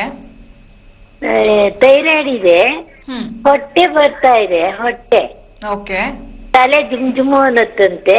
ಹಾ, ಅದಕ್ಕೆ ಕೇಳಿದೆ ಏನ್ ಮೆಡಿಸಿನ್ ಅಂತ. ಓಕೆ. ಅವ್ರಿಗೆ ಎಷ್ಟು ವರ್ಷದಿಂದ ಥೈರಾಯ್ಡ್ ಸಮಸ್ಯೆ ಇದೆಯಮ್ಮ? ಅವ್ರಿಗೆ 7-8 ವರ್ಷ ಆಯ್ತು. ಓಕೆ. ಇವಾಗ ಏನ್ ಟ್ಯಾಬ್ಲೆಟ್ ತಗೊಂತಾ ಇದ್ದಾರೆ? ಈಗ 50 mg ಟ್ಯಾಬ್ಲೆಟ್ ತಗೋತಾ ಇದ್ದಾರೆ. Okay okay. ಸೊ ಅವ್ರು ರೆಗ್ಯುಲರ್ ಆಗಿರುವಂತಹ ಟೆಸ್ಟ್ ಎಲ್ಲ ಮಾಡಿಸ್ತಾ ಇದ್ದೀರಾ? ಹೌದು. ಲಾಸ್ಟ್ ಟೈಮ್ ಯಾವಾಗ ಮಾಡಿಸಿದ್ರಿ ಅವ್ರ ಬ್ಲಡ್ ಟೆಸ್ಟ್? ಅವರಿಗೆ ಈಗ 3 months ಇಂದ ಆಚೆ ಮಾಡಿಸಿದ್ದು. ಓಕೆ. ಅವ್ರಿಗೆ ಯಾವುದೇ ರೀತಿಯಾಗಿರುವಂತಹ ಬಾಡಿ ಪೇನ್ಸ್ ಏನಾದ್ರು ಇದೆಯಾ? ಮೂಳೆಗಳ ನೋವು? ಬಾಡಿ ಪೇನ್ಸ್ ಏನಿಲ್ಲ. ಓಕೆ. ಅದೇ. ಓಕೆ ಅಮ್ಮ. ಅಮ್ಮ, ಇದು ಥೈರಾಯ್ಡ್ ಹೊಟ್ಟೆ ತಲೆ ಜುಮ್ಮು ಅನ್ನತ್ತಂತೆ. ಓಕೆ. BP ಏನಾದ್ರು, BP ಶುಗರ್ ಏನಾದ್ರು? ಇಲ್ಲ, ಶುಗರ್ BP ಏನಿಲ್ಲ. ಕೊಲೆಸ್ಟ್ರಾಲ್ ಚೆಕ್ ಮಾಡಿಸಿದೀರಾ? ಹೌದು, ಕೊಲೆಸ್ಟ್ರಾಲ್ ಏನಿಲ್ಲ. ಓಕೆ ಅಮ್ಮ. ಅಮ್ಮ, ಇದು ಥೈರಾಯ್ಡ್ ಏನ್ ಸಮಸ್ಯೆ ಇದೆ, ಸೊ ಅದು ಯಾವಾಗ ಹಾರ್ಮೋನ್ ಇಂಬ್ಯಾಲೆನ್ಸ್ ಆಗ್ತಾ ಹೋಗುತ್ತೆ ಅವಾಗ ಅವ್ರಿಗೆ ಈ ರೀತಿ ತೊಂದರೆಗಳು ಕಾಣಿಸ್ಕೊಳ್ಳಕ್ಕೆ ಸಹಜ ಆಗ್ತಾ ಹೋಗುತ್ತೆ. ಯಾಕಂದ್ರೆ ಒಂದು ನಮ್ಮ ಥೈರಾಯ್ಡ್ ಹಾರ್ಮೋನ್ ಅನ್ನೋದು ನಮ್ಮ ಮೆಟಬಾಲಿಕ್ ಆಕ್ಟಿವಿಟಿ ಅಂದ್ರೆ ನಮ್ಮ ಡೈಜೆಷನ್ ಅಂದ್ರೆ ಹೊಟ್ಟೆ ಹಸಿವು ಡೈಜೆಷನ್ ಇದೇನಿದೆ ಇದಕ್ಕೆ ಹೆಲ್ಪ್ಫುಲ್ ಆಗ್ತಾ ಹೋಗುತ್ತೆ. ಸೊ ಈ ಹೊಟ್ಟೆ ಬರ್ತಾ ಇರೋದು ಅನ್ನೋದು ಒಂದು ಬೊಜ್ಜುತನದಿಂದ ಇರಬಹುದು, ಇಲ್ಲಾಂದ್ರೆ ಈ ರೀತಿಯಾಗಿ ಥೈರಾಯ್ಡ್ ಸಮಸ್ಯೆಗಳಿಂದನೂ ಕೆಲವೊಂದ್ಸಲಿ ಆಗ್ತಾ ಹೋಗುತ್ತೆ. ಅದಕ್ಕೋಸ್ಕರ ನೀವು ಕರೆಕ್ಟ್ ಆಗಿ ಟ್ರೀಟ್ಮೆಂಟ್ ನ ತಗೊಂಡ್ರೆ ಇದು ಆರಾಮಾಗಿ ಕಮ್ಮಿ ಆಗ್ತಾ ಹೋಗುತ್ತಮ್ಮ. ನೀವು ಹತ್ರದಲ್ಲಿರುವಂತಹ ಶಾಖೆಗೆ ಭೇಟಿ ನೀಡಿ. ಸೊ ಅವ್ರೇನ್ ಇವಾಗ 50 mg ಏನ್ ತಗೊಂತಾ ಇದಾರೆ ಮೆಡಿಸಿನ್ಸ್ ನ, ಸೊ ಅದನ್ನ ನಮಗೆ ಕಮ್ಮಿ ಮಾಡ್ತಾ ಹೋಗ್ಬೋದು. ಅದ್ರ ಜೊತೆಗೆ ಅವ್ರು ಲೈಫ್ ಲಾಂಗ್ ತಗೊಳ್ಳುವಂತ ಅವಶ್ಯಕತೆ ಬರಲ್ಲ ಮೆಡಿಸಿನ್ಸ್ ನ. ಸೊ ಅದನ್ನ ನಾವು ಕಮ್ಮಿ ಮಾಡ್ತಾ ಹೋಗಿ ನಮ್ಮ ಮೆಡಿಸಿನ್ಸ್ ನಲ್ಲಿ ಇಟ್ಟು ಅದು ಕೂಡ ಕಂಪ್ಲೀಟ್ ಆಗಿ ಸ್ಟಾಪ್ ಮಾಡ್ತೀವಿ. ಸೊ ಅವರ ಎಲ್ಲಾ ರೀತಿಯಾಗಿರುವಂತಹ ರಿಪೋರ್ಟ್ಸ್ ಗಳು ನಿಮ್ಮ ಹತ್ರ ಏನಿದೆ ಅದನ್ನ ತೆಗೆದುಕೊಂಡು ನಿಮ್ಮ ಶಾಖೆಗೆ ಹೋಗಿ ಭೇಟಿ ನೀಡಿ ವೈದ್ಯರು ನಿಮಗೆಲ್ಲ ತಿಳಿಸ್ತಾರೆ. ಧನ್ಯವಾದಗಳು ಕರೆ ಮಾಡಿದ್ದಕ್ಕಾಗಿ. ಸದ್ಯಕ್ಕೆ ಕಾರ್ಯಕ್ರಮದಲ್ಲಿ ಮತ್ತೊಬ್ರು ಕಾಲರ್ ಇದ್ದಾರೆ, ನೋಡೋಣ ಯಾರು ಮಾತಾಡ್ತಾ ಇದ್ದಾರೆ ಅಂತ. ಹಲೋ ಹಲೋ ರೀ. ಹಲೋ, ಹೇಳಿ ಯಾರು ಮಾತಾಡ್ತಾ ಇರೋದು, ನಿಮ್ ಹೆಸರು? ಮೇಡಮ್ ನಾನ್ ದೇವಮಂತ್ರಿ ಶಾಪುರದಂತ ಶಿವವಾಳ ಅಂತ ಮಾತಾಡ್ತಾ ಇದ್ದೀವಿ. ಓಕೆ, ಹೇಳಿ ಏನ್ ಸಮಸ್ಯೆ ಇದೆ, ಮಾತನಾಡಿ. ಡಾಕ್ಟರ್ ಇದ್ದಾರೆ ನಮ್ ಜೊತೆ. ನಮಸ್ತೆ ಅಮ್ಮ. ಮೇಡಮ್ ಹಲೋ ರೀ. ನಮಸ್ತೆ. ನಮಸ್ತೆ ಮೇಡಮ್. ಹೇಳಿ ಮೇಡಮ್, ನಮ್ಗೆ ಅಲರ್ಜಿ ಇತ್ರಿ. 3 ತಿಂಗಳು ಮಾತ್ರ ತಗೊಂಡ್ರೆ ಹೋಗುತ್ತೆ ತಾನೆ? ಏನ್ ಅಲರ್ಜಿ ಇದೆ ನಿಮ್ಗೆ? ನಮ್ ಸ್ವಲ್ಪ ಮೈಯದು ಎಲ್ಲ ಗುಳ್ಳೆಗಳು ಬಂದು ರೌಂಡ್ ಆಗ್ತಿರಿ ಮೇಡಮ್. ಓಕೆ. ಅದೆಲ್ಲ ತಗೊಂಡ್ರೆ 3 ತಿಂಗಳು ಮಾತ್ರ ತಗೊಂಡ್ರೆ ಹೋಗುತ್ತಾ ಅಂತ ಕೇಳಿದ್ರಿ. ಓಕೆ. ಎಷ್ಟು ಸಮಯದಿಂದ ನಿಮ್ಗೆ ಅಲರ್ಜಿ ಕಾಣಿಸ್ಕೊಳ್ತಾ ಇದೆ ಅಮ್ಮ? ನಮಗ ಅಲರ್ಜಿ 2 ವರ್ಷದಿಂದ ಇತ್ರಿ ಮೇಡಮ್. ತಗೊಂಡಿರಿ, ಕಡಿಮೆ ಆಗಿತ್ರಿ ಅದು. ಓಕೆ. ಮಾತ್ರೆ ಬಿಟ್ಟು ಮತ್ತೆ ಬರ್ತಾರಂತೀರಿ. ಬೇರೆ ಯಾವ ರೀತಿ ತೊಂದರೆಗಳು ನಿಮಗಿದೆ? ಏನಾದ್ರು ತೊಂದರೆಗಳಿದೆಯಾ? ಅದೊಂದೇ ಇದೆ ಮೇಡಮ್, ಮತ್ತೇನಿಲ್ರಿ. ಓಕೆ ಅಮ್ಮ. ಅಮ್ಮ, ಇದು ಯಾವ ರೀತಿ ಅಲರ್ಜಿ ಎಂಬುದಾಗಿ ನಾವು ನೋಡ್ಬೇಕಾಗಿ ಬರುತ್ತೆ. ಅಂದ್ರೆ ನಿಮ್ ಮೈಯಲ್ಲಿ ಗುಳ್ಳೆ ತರ ಆಗ್ತಾ ಇದೆ ಇಲ್ಲ ರೌಂಡ್ ಆಗ್ತಿದೆ ಅಂತ ಹೇಳ್ತಾ ಇದಾರಲ್ವಾ, ಸೊ ಇದು ಯಾವ ರೀತಿ ಅಂತ ಇನ್ಫೆಕ್ಷನ್ ಆಗಿರಬಹುದು, ಇಲ್ಲ ಫಂಗಲ್ ಇನ್ಫೆಕ್ಷನ್ ಆಗಿದೆಯೋ, ಇಲ್ಲ ಡರ್ಮಟೈಟಿಸ್ ಆಗಿದೆಯೋ, ಸೊ ಈ ರೀತಿಯಾದಂತ ಇನ್ಫೆಕ್ಷನ್ ಯಾವ್ದ್ರಿಂದ ನೋಡ್ಬೇಕಾಗಿ ಬರುತ್ತೆ, ಒಂದು ವಿಜುವಲ್ ಎಕ್ಸಾಮಿನೇಷನ್ ಮಾಡ್ಬೇಕಾಗಿ ಬರುತ್ತಮ್ಮ. ಸೊ ನಿಮ್ಮ ಹತ್ತಿರದಲ್ಲಿರುವಂತಹ ಶಾಖೆಗೆ, ನಮ್ಮ ಹೋಮಿಯೋಪತಿ ಶಾಖೆಗೆ ಭೇಟಿ ನೀಡಿದ್ರೆ ಅಲ್ಲಿ ನಮ್ಮ ವೈದ್ಯರು ನಿಮಗೆ ಇದನ್ನ ಒಂದು ವಿಜುವಲ್ ಆಗಿ ಒಂದು ಎಕ್ಸಾಮಿನೇಷನ್ ಮಾಡಿ ನಿಮಗೆ ಯಾವ ಕಾಯಿಲೆ ಇದೆ, ಸೊ ಇದಕ್ಕೆ ಏನ್ ತೊಂದರೆಗಳಾಗ್ತಾ ಇದೆ, ಯಾವಾಗಿಂದ ಸ್ಟಾರ್ಟ್ ಆಗಿದೆ ಎಂಬುದಾಗಿ ಒಂದು ಕೇಸ್ ಹಿಸ್ಟ್ರಿ ತಗೊಂಡು ಸೊ ಅದಕ್ಕೆ ಸೂಕ್ತವಾಗಿ ಒಂದು ಟ್ರೀಟ್ಮೆಂಟ್ ನಿಮಗೆ ಕೊಡ್ತಾರೆ. ಸೊ ನಮ್ಮ ಟ್ರೀಟ್ಮೆಂಟ್ ಮೂಲಕ ನಿಮ್ಗೆ ಯಾವುದೇ ರೀತಿಯಾಗಿರುವಂತಹ ಸೈಡ್ ಎಫೆಕ್ಟ್ ಇರಲ್ಲಮ್ಮ. ಸೊ ಅದನ್ನ ಕಂಟಿನ್ಯೂ ಮಾಡೋದ್ರಿಂದ ಈ ಏನ್ ನಿಮಗೆ ಅಲರ್ಜಿ ಕಾಯಿಲೆ ಸ್ಟಾರ್ಟ್ ಆಗಿದೆ ಅದು ಕಮ್ಮಿ ಆಗುತ್ತೆ. ಅದ್ರ ಜೊತೆಗೆ ಮುಂದಕ್ಕೆ ಅದು ರಿಕರೆಂಟ್ ಆಗಿ ಬರ್ದಿರೋ ಹಾಗೆ ಟ್ರೀಟ್ಮೆಂಟ್ ನ ಕೊಡ್ತಾ ಹೋಗ್ತೀವಿ. ಧನ್ಯವಾದಗಳು ದೇವಮ್ಮ ಅವರೇ ಕರೆ ಮಾಡೋದಕ್ಕೆ. ವೀಕ್ಷಕರೇ, ಯಾವುದೇ ಆರೋಗ್ಯ ಸಮಸ್ಯೆಗಳು ಕಂಡು ಬಂದಲ್ಲಿ ಆದಷ್ಟು ಬೇಗ ಹತ್ತಿರದ ವೈದ್ಯರನ್ನು ಸಂಪರ್ಕಿಸೋದು ಉತ್ತಮ ಅಂತ ಹೇಳ್ತೀನಿ. ಅಥವಾ ನೆಗ್ಲೆಕ್ಟ್ ಮಾಡಿದ್ರೆ ಆ ಸಮಸ್ಯೆ ಇನ್ನೂ ಹೆಚ್ಚಾಗೋ ಸಾಧ್ಯತೆಗಳು ಬಹಳ ಇರುತ್ತೆ. ಎಸ್ ವೀಕ್ಷಕರೇ, ಇವತ್ತಿನ ಕಾರ್ಯಕ್ರಮದಲ್ಲಿ ನಾವು ಮಾತಾಡ್ತಾ ಇದ್ವಿ ಥೈರಾಯ್ಡ್ ಹಾಗೂ PCODಯ ಸಮಸ್ಯೆಯ ಬಗ್ಗೆ. ಹಾಗೆ ಡಾಕ್ಟರ್ ಕರೆಗೂ ಮುಂಚೆ ನಾವು ಮಾತಾಡ್ತಾ ಇದ್ವಿ ಈ ಮುಟ್ಟಿನ ಸಮಸ್ಯೆಯ ಬಗ್ಗೆ ಹೆಣ್ಮಕ್ಳಲ್ಲಿ ಕಾಣಿಸ್ಕೊಳ್ಳೋದು. ಹಾಗೆ ಈಗ ಒಬ್ರು ಕಾಲರ್ ಕೂಡ ಹೇಳಿದ್ರು ಈ PCOD ಥೈರಾಯ್ಡ್ ಇಂದ ಆದಷ್ಟು ಹೆಣ್ಮಕ್ಳಲ್ಲಿ ನಾವು ನೋಡಿದೀವಿ ಮದ್ವೆ ಆಗಿ ಎಷ್ಟು ವರ್ಷ ಆದ್ರೂ ಪ್ರೆಗ್ನೆಂಟ್ ಆಗಿಲ್ಲ, ಈ ರೀತಿಯ ಸಮಸ್ಯೆಗಳು ಹೆಚ್ಚಾಗಿ ಕಂಡು ಬರ್ತಾ ಇದೆ. ಸೊ ಇದ್ರ ಬಗ್ಗೆ ಹೇಳೋದಾದ್ರೆ ಈ PCOD ಥೈರಾಯ್ಡ್ ಅನ್ನೋದು ಒಂದು ಇಂಪಾರ್ಟೆಂಟ್ ಆಗಿರುವಂತಹ ಅದರಲ್ಲಿ ಬರುವಂತಹ ಹಾರ್ಮೋನ್, ಅಂದ್ರೆ ಇವಾಗ ಅಂಡಾಶಯದಿಂದ ಬರುವಂತಹ ಹಾರ್ಮೋನ್ ಆಗ್ಲಿ, ಇಲ್ಲಾಂದ್ರೆ ಥೈರಾಯ್ಡ್ ಗ್ರಂಥಿಯಿಂದ ಬರುವಂತಹ ಹಾರ್ಮೋನ್ ಆಗ್ಲಿ, ಒಂದು ಪ್ರೆಗ್ನೆನ್ಸಿಗೆ ಒಂದು ಅತಿ ಇಂಪಾರ್ಟೆಂಟ್ ಆಗಿರುವಂತಹ ಹಾರ್ಮೋನ್ಗಳಾಗಿದೆ. ಸೊ ಯಾವಾಗ ಈ ಹಾರ್ಮೋನ್ಗಳು ಬ್ಯಾಲೆನ್ಸ್ ಆಗಿರುತ್ತೆ ಅವಾಗ ಒಂದು ಹೆಂಗಸಿಗೆ ಪ್ರೆಗ್ನೆಂಟ್ ಆಗೋದಕ್ಕೆ ಈಸಿ ಆಗ್ತಾ ಹೋಗುತ್ತೆ. ಎಸ್ಪೆಷಲಿ ಅವರ ತಿಂಗಳ ಆಗುವಂತಹ ಪೀರಿಯಡ್ಸ್ ಏನಿದೆ ಅದು ರೆಗ್ಯುಲರ್ ಆಗಿರಬೇಕಾದ್ರೆ ನಮ್ಗೆ ಇದಕ್ಕೆ ಹೆಲ್ಪ್ಫುಲ್ ಆಗ್ತಾ ಹೋಗುತ್ತೆ. ಸೊ ಯಾವಾಗ ಈ PCOD ಇಲ್ಲ PCOS ಇಲ್ಲ ಥೈರಾಯ್ಡ್ ಸಮಸ್ಯೆ ಸ್ಟಾರ್ಟ್ ಆಗ್ಬೇಕಾದ್ರೆ ಏನಾಗುತ್ತೆ, ಅವರ ದೇಹದಲ್ಲಿ ಆಗ್ತಿರುವಂತಹ ಒಂದು ಹಾರ್ಮೋನಲ್ ಇಂಬ್ಯಾಲೆನ್ಸ್ ಇಂದ, ಇಲ್ಲ ಅಂದ್ರೆ ಅವರ ಅಂಡಾಶಯದಲ್ಲಿ ಆಗ್ತಿರುವಂತಹ ಮಲ್ಟಿಪಲ್ ನೀರ್ಗುಳ್ಳೆಗಳು, ಅತಿ ಒಂದಕ್ಕಿಂತ ಹೆಚ್ಚಾಗಿರುವಂತಹ ನೀರ್ಗುಳ್ಳೆಗಳ ಸಮಸ್ಯೆಯಿಂದ ಏನಾಗುತ್ತೆ, ಅಲ್ಲಿ ಕರೆಕ್ಟ್ ಆಗಿರುವಂತಹ ಒಂದು ಹಾರ್ಮೋನ್ ರಿಲೀಸ್ ಆಗ್ತಾ ಇರಲ್ಲ. ಅಂದ್ರೆ ತಿಂಗಳ ಆಗ್ಬೇಕು, ಒಂದು ಶೆಡ್ಡಿಂಗ್, ಎಂಡೋಮೆಟ್ರಿಯಂ ಲೇಯರ್ ಅಂತ ಹೇಳ್ತೀವಿ, ಇದು ಎಲ್ಲಾ ತಿಂಗಳ ಶೆಡ್ ಆಗ್ತಾ ಇರುತ್ತೆ. ಸೊ ಈ ಶೆಡ್ಡಿಂಗ್ ಅನ್ನೋದು ಕರೆಕ್ಟ್ ಆಗಿರುವಂತಹ ಹಾರ್ಮೋನ್ ಸಪ್ಲೈ ಇಲ್ಲದೆ ಏನಾಗುತ್ತೆ, ಕರೆಕ್ಟ್ ಆಗಿ ಶೆಡ್ಡಿಂಗ್ ಆಗ್ತಾ ಇರಲ್ಲ. ಸೊ ಇದಕ್ಕೆ ಏನಾಗ್ತಾರೆ, ಅವರು ಹಲವಾರು ಟ್ರೀಟ್ಮೆಂಟ್ ನ ತಗೊಳ್ತಾರೆ, ಹಾರ್ಮೋನಲ್ ಮೆಡಿಸಿನ್ಸ್ ನ ಟ್ರೀಟ್ಮೆಂಟ್, ಓರಲ್ ಕಾಂಟ್ರಾಸೆಪ್ಟಿವ್ ಅಂತ ಹೇಳ್ತೀವಿ, ಆ ಟ್ರೀಟ್ಮೆಂಟ್ ಗಳ ಮೊರೆ ಹೋಗ್ತಾರೆ. ಸೊ ಅವಾಗ ಏನಾಗುತ್ತೆ, ಒಂದು ಫೋರ್ಸ್ಫುಲ್ ಆಗಿ ಅವರಿಗೆ ಆ ಪೀರಿಯಡ್ಸ್ ನ ಬರ್ಸುವಂತದ್ದು. ಅಂದ್ರೆ ಟ್ರೀಟ್ಮೆಂಟ್ ತಗೋಬೇಕಾದ್ರೆ ಮಾತ್ರ, ಮೆಡಿಸಿನ್ಸ್ ನುಂಗ್ಬೇಕಾದ್ರೆ ಮಾತ್ರ ನನಗೆ ಪೀರಿಯಡ್ಸ್ ಆಗುತ್ತೆ ಮೇಡಮ್, ಆ ಮೆಡಿಸಿನ್ಸ್ ನ ಬಿಟ್ಟು ನನಗೆ ಪೀರಿಯಡ್ಸ್ ಆಗಲ್ಲ ಅಂತ ಹೇಳೋ ಅನೇಕ ಹೆಂಗಸರು ನಮ್ಮ ಕ್ಲಿನಿಕಲ್ ನಾವು ನೋಡ್ತೇವೆ. ಸೊ ಇದು ಯಾಕೆ ಆಗ್ತಿದೆ ಅಂದ್ರೆ ಮೇನ್ ಆಗಿ ಬಂದು ಅವರ ಹಾರ್ಮೋನಲ್ ಸೈಕಲ್ ಏನಿದೆ ಅದು ಇಂಬ್ಯಾಲೆನ್ಸ್ ಆಗ್ತಾ ಇದೆ, ಅದು ಏರುಪೇರ್ ಆಗ್ತಾ ಇದೆ. ಈ FSH ಆಗಲಿ LH ಆಗಲಿ ಯಾವುದು ಕರೆಕ್ಟ್ ಆಗಿ ರಿಲೀಸ್ ಆಗ್ಬೇಕಾಗಿದೆ, ಸೊ ಅದು ಕರೆಕ್ಟ್ ಆಗಿ ರಿಲೀಸ್ ಆಗ್ತಾ ಇಲ್ಲ. ಅದ್ರ ಜೊತೆಗೆ ಗಂಡಸರ ಹಾರ್ಮೋನ್ ಅಂದ್ರೆ ಲೈಕ್ ಆಂಡ್ರೋಜನ್ ಅನ್ನೋದು ಜಾಸ್ತಿ ಆಗ್ತಾ ಹೋಗ್ತಾ ಇದೆ. ಸೊ ಇದೊಂದು ಇಂಬ್ಯಾಲೆನ್ಸ್ ಆಗ್ತಾ ಇರಬೇಕಾದ್ರೆ ಈ ರೀತಿಯಾಗಿರುವಂತಹ ಹೊರಗಡೆಯಿಂದ ಮೆಡಿಸಿನ್ಸ್, ಬರೀ ನಮ್ಮ ಪೀರಿಯಡ್ಸ್ ಗೆ ಬರಬೇಕು ಅಂತ ಪೀರಿಯಡ್ಸ್ ಬರ್ಸೋಕೆ ಇರುವಂತಹ ಈ ಮೆಡಿಸಿನ್ಸ್ ನ ತಗೊಳ್ಳೋದ್ರಿಂದ ಏನಾಗುತ್ತೆ, ಆ ಎಂಡೋಮೆಟ್ರಿಯಂ ಲೈನಿಂಗ್ ಏನಿದೆ ಅದು ಮಾತ್ರ ಹೋಗ್ತಾ ಇರುತ್ತೆ. ಅಂದ್ರೆ ನಮಗೆ ತಿಂಗಳ ಪೀರಿಯಡ್ಸ್ ಆಗ್ತಾ ಇದೆ ಅನ್ಸುತ್ತೆ, ಬಟ್ ಒಳಗಡೆ ಸಮಸ್ಯೆ ಏನಿದೆ ಅದು ಆ ಸಮಸ್ಯೆ ಹಾಗೇನೆ ಉಳ್ಕೊಳ್ತಾ ಇದೆ. ಅಂದ್ರೆ ಆ ಪಾಲಿಸಿಸ್ಟಿಕ್ ಓವರೀಸ್ ಇರಬಹುದು, ಅಂದ್ರೆ ಗುಳ್ಳೆಗಳಿರಬಹುದು, ಅದರಿಂದ ಹೊರಡುವಂತಹ ಹಾರ್ಮೋನ್ಸ್ ಗಳಿರಬಹುದು, ಅದು ಹಾಗೇನೆ ಇದ್ಬಿಡುತ್ತೆ. ಸೊ ಅದು ಇರೋದ್ರಿಂದ ಏನಾಗುತ್ತೆ, ಬೇರೆ ರೀತಿಯಾಗಿರುವಂತಹ ಕಾಂಪ್ಲಿಕೇಶನ್ಸ್, ಅಂದ್ರೆ ಕಾಂಪ್ಲಿಕೇಶನ್ಸ್ ಗಿಂತ ಬೇರೆ ರೀತಿಯ ಸಮಸ್ಯೆಗಳು, ಅಂದ್ರೆ ಹಿರ್ಸುಟಿಸ್ ನಾನು ಹೇಳಿದ ಹಾಗೆ ಹೆಚ್ಚಾಗಿರುವಂತಹ ಒಂದು ಹೇರ್ ಗ್ರೋತ್ ಆಗೋದು, ಮುಖದಲ್ಲಿ ಆಗಲಿ, ಫೇಶಿಯಲ್ ಹೇರ್ಸ್ ಆಗಲಿ, ಇಲ್ಲ ಚೆಸ್ಟ್ ಎದೆ ಭಾಗದಲ್ಲಾಗ್ಲಿ, ಹೊಟ್ಟೆ ಭಾಗದಲ್ಲಾಗ್ಲಿ, ಅದ್ರ ಜೊತೆಗೆ ಮೊಡವೆಗಳು ನಾವು ನೋಡ್ತೀವಿ. ಸೊ ಇದೆಲ್ಲ ಜಾಸ್ತಿ ಆಗೋದ್ರಿಂದ ಬೇರೆ ಈ ಸಮಸ್ಯೆಗಳು ಕೂಡ ನಾವು ನೋಡ್ತಾ ಬರ್ತೀವಿ. ಸೊ ಇದರಿಂದ ಏನಾಗುತ್ತೆ, ಆ ಕ್ವಾಲಿಟಿ ಆಫ್ ದ ಎಗ್, ಅಂದ್ರೆ ನಾವು ತಿಂಗಳಿಗೆ ಒಂದ್ಸಲಿ ಒಂದು ಎಗ್ ಅಂದ್ರೆ ಒಂದು ಅಂಡಾಣು ಹೊರ ಬರುತ್ತೆ. ಸೊ ಈ ಅಂಡಾಣುವಿಂದ ಯಾವಾಗ ಫರ್ಟಿಲೈಸ್ ಆಗುತ್ತೆ ಅವಾಗಲೇ ಒಂದು ಕನ್ಸೆಪ್ಷನ್, ಪ್ರೆಗ್ನೆನ್ಸಿ ಸ್ಟಾರ್ಟ್ ಆಗ್ತಾ ಹೋಗುತ್ತೆ. ಸೊ ಯಾವಾಗ ಒಂದು ಕ್ವಾಲಿಟಿ ಎಗ್ ಹೊರ ಬರಲ್ಲ, ಅಂದ್ರೆ ಲೈಕ್ ಮಲ್ಟಿಪಲ್ ಸಿಸ್ಟ್ ತರ ಫಾರ್ಮ್ ಆಗ್ತಾ ಹೋಗುತ್ತೆ ಹೊರತು ಒಂದು ಕ್ವಾಲಿಟಿ ಆಗಿರುವಂತ ಒಂದು ಎಗ್ ಏನಾಗುತ್ತೆ ಅದು ಹೊರಗೆ ಬರ್ತಿರಲ್ಲ.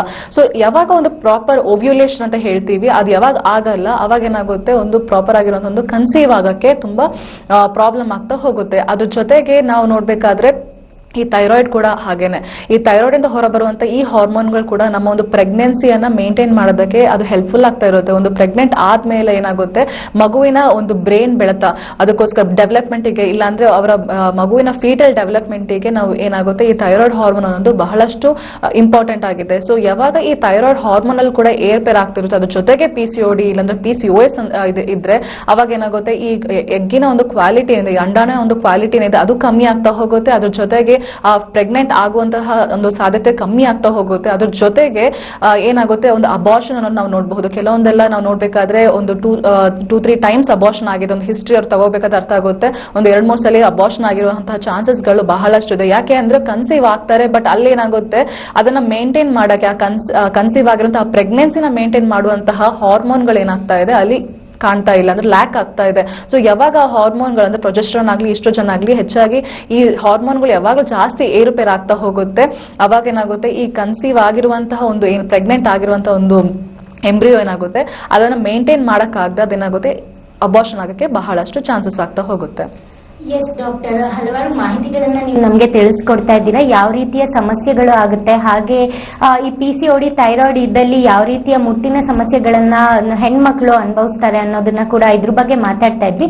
ಹಾಗೆ ಡಾಕ್ಟರ್, ಇದ್ರ ಬಗ್ಗೆನೆ ಮಾತಾಡ್ತಾ ಇವಾಗ ಜನರಲ್ ಆಗಿ ಹೆಣ್ಮಕ್ಳು ಈ ಮುಟ್ಟಿನ ಸಮಸ್ಯೆ ಟೈಮಲ್ಲಿ ಹೊಟ್ಟೆ ನೋವು ಆಗಿರ್ಬೋದು ಈ ತರ ಎಲ್ಲ ಇದ್ದಾಗ ಮೆಡಿಕೇಶನ್ಸ್ ಅಂದ್ರೆ ಯಾವುದೇ ಡಾಕ್ಟರ್ನ ಸಂಪರ್ಕ ಮಾಡದೆ ಹಲವಾರು ಮೆಡಿಕೇಶನ್ಸ್ ನ ತಗೊಳ್ತಾ ಇರ್ತಾರೆ ಆ ನೋವಿಗೋಸ್ಕರ, ಅಥವಾ ಅಂಡ್ ಆಲ್ಸೋ ಇನ್ನ ಬೇರೆ ರೀತಿಯ ಮೆಡಿಕೇಶನ್ಸ್ ಎಲ್ಲ ತಗೊಳ್ಳೋದ್ರಿಂದ ಯಾವ ರೀತಿಯ ಪರಿಣಾಮ ಬೀಳುತ್ತೆ? ಅದೇ ನೀವು ಹೇಳ್ದಾಗೆ ಪೋಸ್ಟ್ಪೋನ್ ಮಾಡೋದಕ್ಕಾಗಿರ್ಬೋದು, ಪ್ರೀಪೋನ್ ಮಾಡೋದಕ್ಕಾಗಿರ್ಬೋದು, ಈ ರೀತಿಯ ಹಲವಾರು ಮೆಡಿಕೇಶನ್ಸ್ ನ ಯಾವುದೇ ಡಾಕ್ಟರ್ನ ಮಾಹಿತಿ ಇಲ್ಲದೆ ತಗೊಳ್ಳೋದ್ರಿಂದ PCOD ಅಥವಾ ಥೈರಾಯ್ಡ್ ಈ ರೀತಿಯ ಸಮಸ್ಯೆಗಳು ಕಾಣಿಸ್ಕೊಳ್ಳುತ್ತಾ? ಹಾಗೆ ಫುಡ್ ಹ್ಯಾಬಿಟ್ಸ್ ಹೇಗಿರ್ಬೇಕು? ಜನರಲಿ ನಮ್ಮ ಫುಡ್ ಹ್ಯಾಬಿಟ್ಸ್ ಇಂದಾನೇ ನಾವು ಹಲವಾರು ಆರೋಗ್ಯ ಸಮಸ್ಯೆಗಳಿಗೆ ಪರಿಹಾರ ಕಂಡುಕೊಳ್ಬಹುದು ಅಂತ ನೀವು ಹೇಳ್ತಾ ಇದ್ರಿ.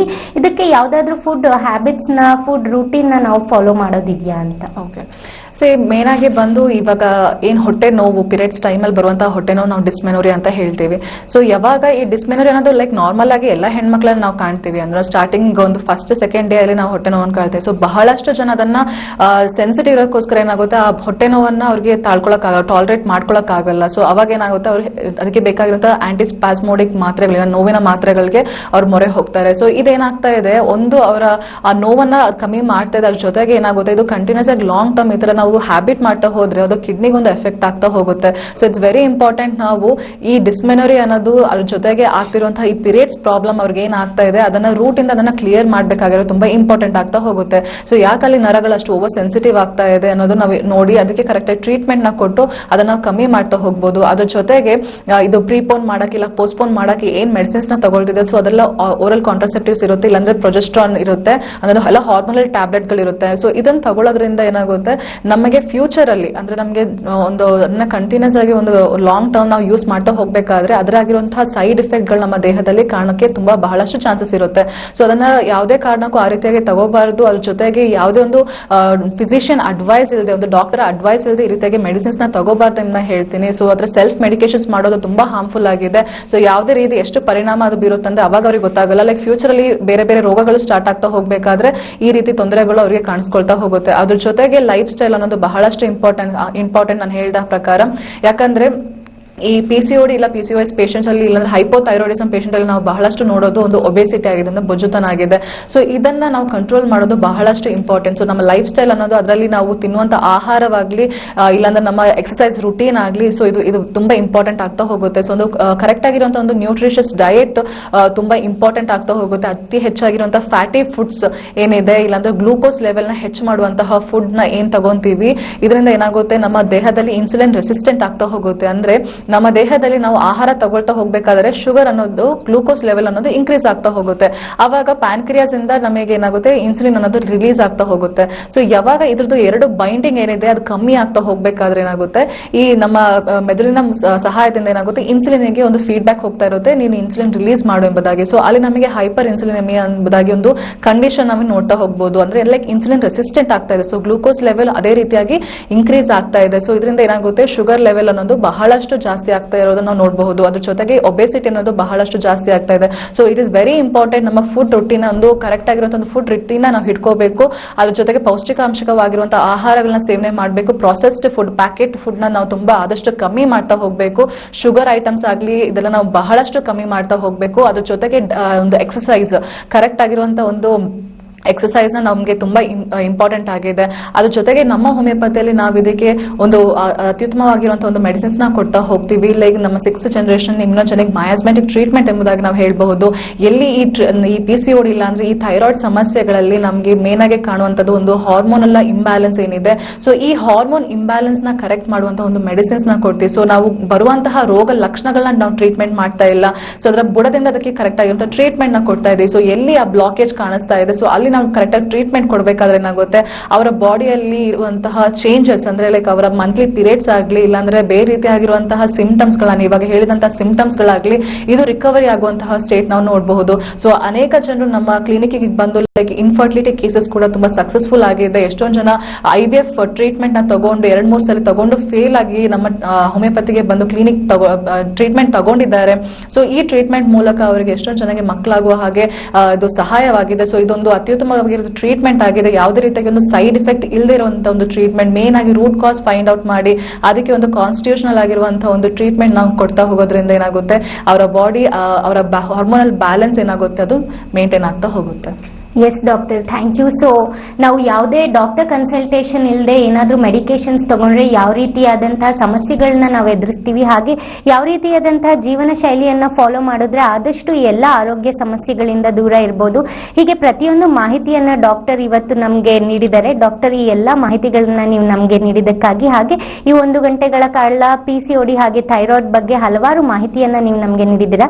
ಧನ್ಯವಾದಗಳು ನಿಮಗೆ. Thank you. ಎಸ್ ವೀಕ್ಷಕರೇ, ನೀವು ನೋಡಿದ್ರಲ್ವಾ, ಇವತ್ತಿನ ಕಾರ್ಯಕ್ರಮದಲ್ಲಿ ನಾವು ಮಾತನಾಡ್ತಾ ಇದ್ವಿ PCOD ಹಾಗೂ ಥೈರಾಯ್ಡ್ ಆರೋಗ್ಯ ಸಮಸ್ಯೆಯ ಬಗ್ಗೆ ಹೆಚ್ಚಿನ ಮಾಹಿತಿಯನ್ನ ನಾವು ತಿಳಿದುಕೊಂಡಿದ್ದೀವಿ ಇವತ್ತಿನ ಕಾರ್ಯಕ್ರಮದಲ್ಲಿ. ಇದರ ಗುಣಲಕ್ಷಣಗಳೇನು, ಹಾಗೆ ಯಾಕಾಗಿ ಈ ರೋಗ ಲಕ್ಷಣಗಳು ಕಾಣಿಸ್ಕೊಳ್ಳುತ್ತೆ, ಹಾಗೆ ಯಾರಲ್ಲಿ ಹೆಚ್ಚಾಗಿ ಈ ರೋಗ ಲಕ್ಷಣಗಳನ್ನ ಕಾಣಿಸುತ್ತೆ, ಹಾಗೆ ಹೆಣ್ಣು ಮಕ್ಕಳಲ್ಲಿ ಯಾವ ರೀತಿಯ ಸಮಸ್ಯೆಗಳು ಆಗುತ್ತೆ ಈ PCOD ಹಾಗೆ ಥೈರಾಯ್ಡ್ ಆರೋಗ್ಯ ಸಮಸ್ಯೆಗಳು ಇದ್ರೆ, ಹಾಗೆ ಯಾವ ರೀತಿಯ ಜೀವನ ಶೈಲಿಯನ್ನ ಅನುಸರಿಸಿದ್ರೆ ಈ ಎಲ್ಲಾ ರೋಗ ಸಮಸ್ಯೆಗಳಿಂದ ನಾವು ಆಚೆ ಬರಬಹುದು. ಪ್ರತಿಯೊಂದು ಮಾಹಿತಿಯನ್ನ ನಾವು ತಿಳ್ಕೊಂಡ್ವಿ. ಹಾಗೆ ಹೋಮಿಯೋಪತಿಯಲ್ಲಿ ಯಾವ ರೀತಿಯಾದಂತಹ ಟ್ರೀಟ್ಮೆಂಟ್ ಇದೆ, ಎಲ್ಲ ಮಾಹಿತಿಯನ್ನ ನೀವು ಕೂಡ ನೋಡಿದ್ರಿ ಅಂತ ಹೇಳ್ತಾ, ಸೊ ಇವತ್ತಿನ ಕಾರ್ಯಕ್ರಮವನ್ನ ಇಲ್ಲಿಗೆ ಮುಗಿಸ್ತಾ ಇದ್ದೀನಿ. ಮತ್ತೆ ನಾಳಿನ ಕಾರ್ಯಕ್ರಮದಲ್ಲಿ ನಾನು ಸಿಗ್ತೀನಿ ಮತ್ತೊಂದು ಆರೋಗ್ಯ ಸಮಸ್ಯೆಯ ವಿಚಾರದ ಕುರಿತಾಗಿ. ಸೊ ಅಲ್ಲಿವರೆಗೂ ನೀವು ನೋಡ್ತಾ ಇರಿ ಆಯುಷ್ TV. ಇದು ಆರೋಗ್ಯಕರ ಜೀವನ ಶೈಲಿಗಾಗಿ. ನಾನು ಸೌಮ್ಯ.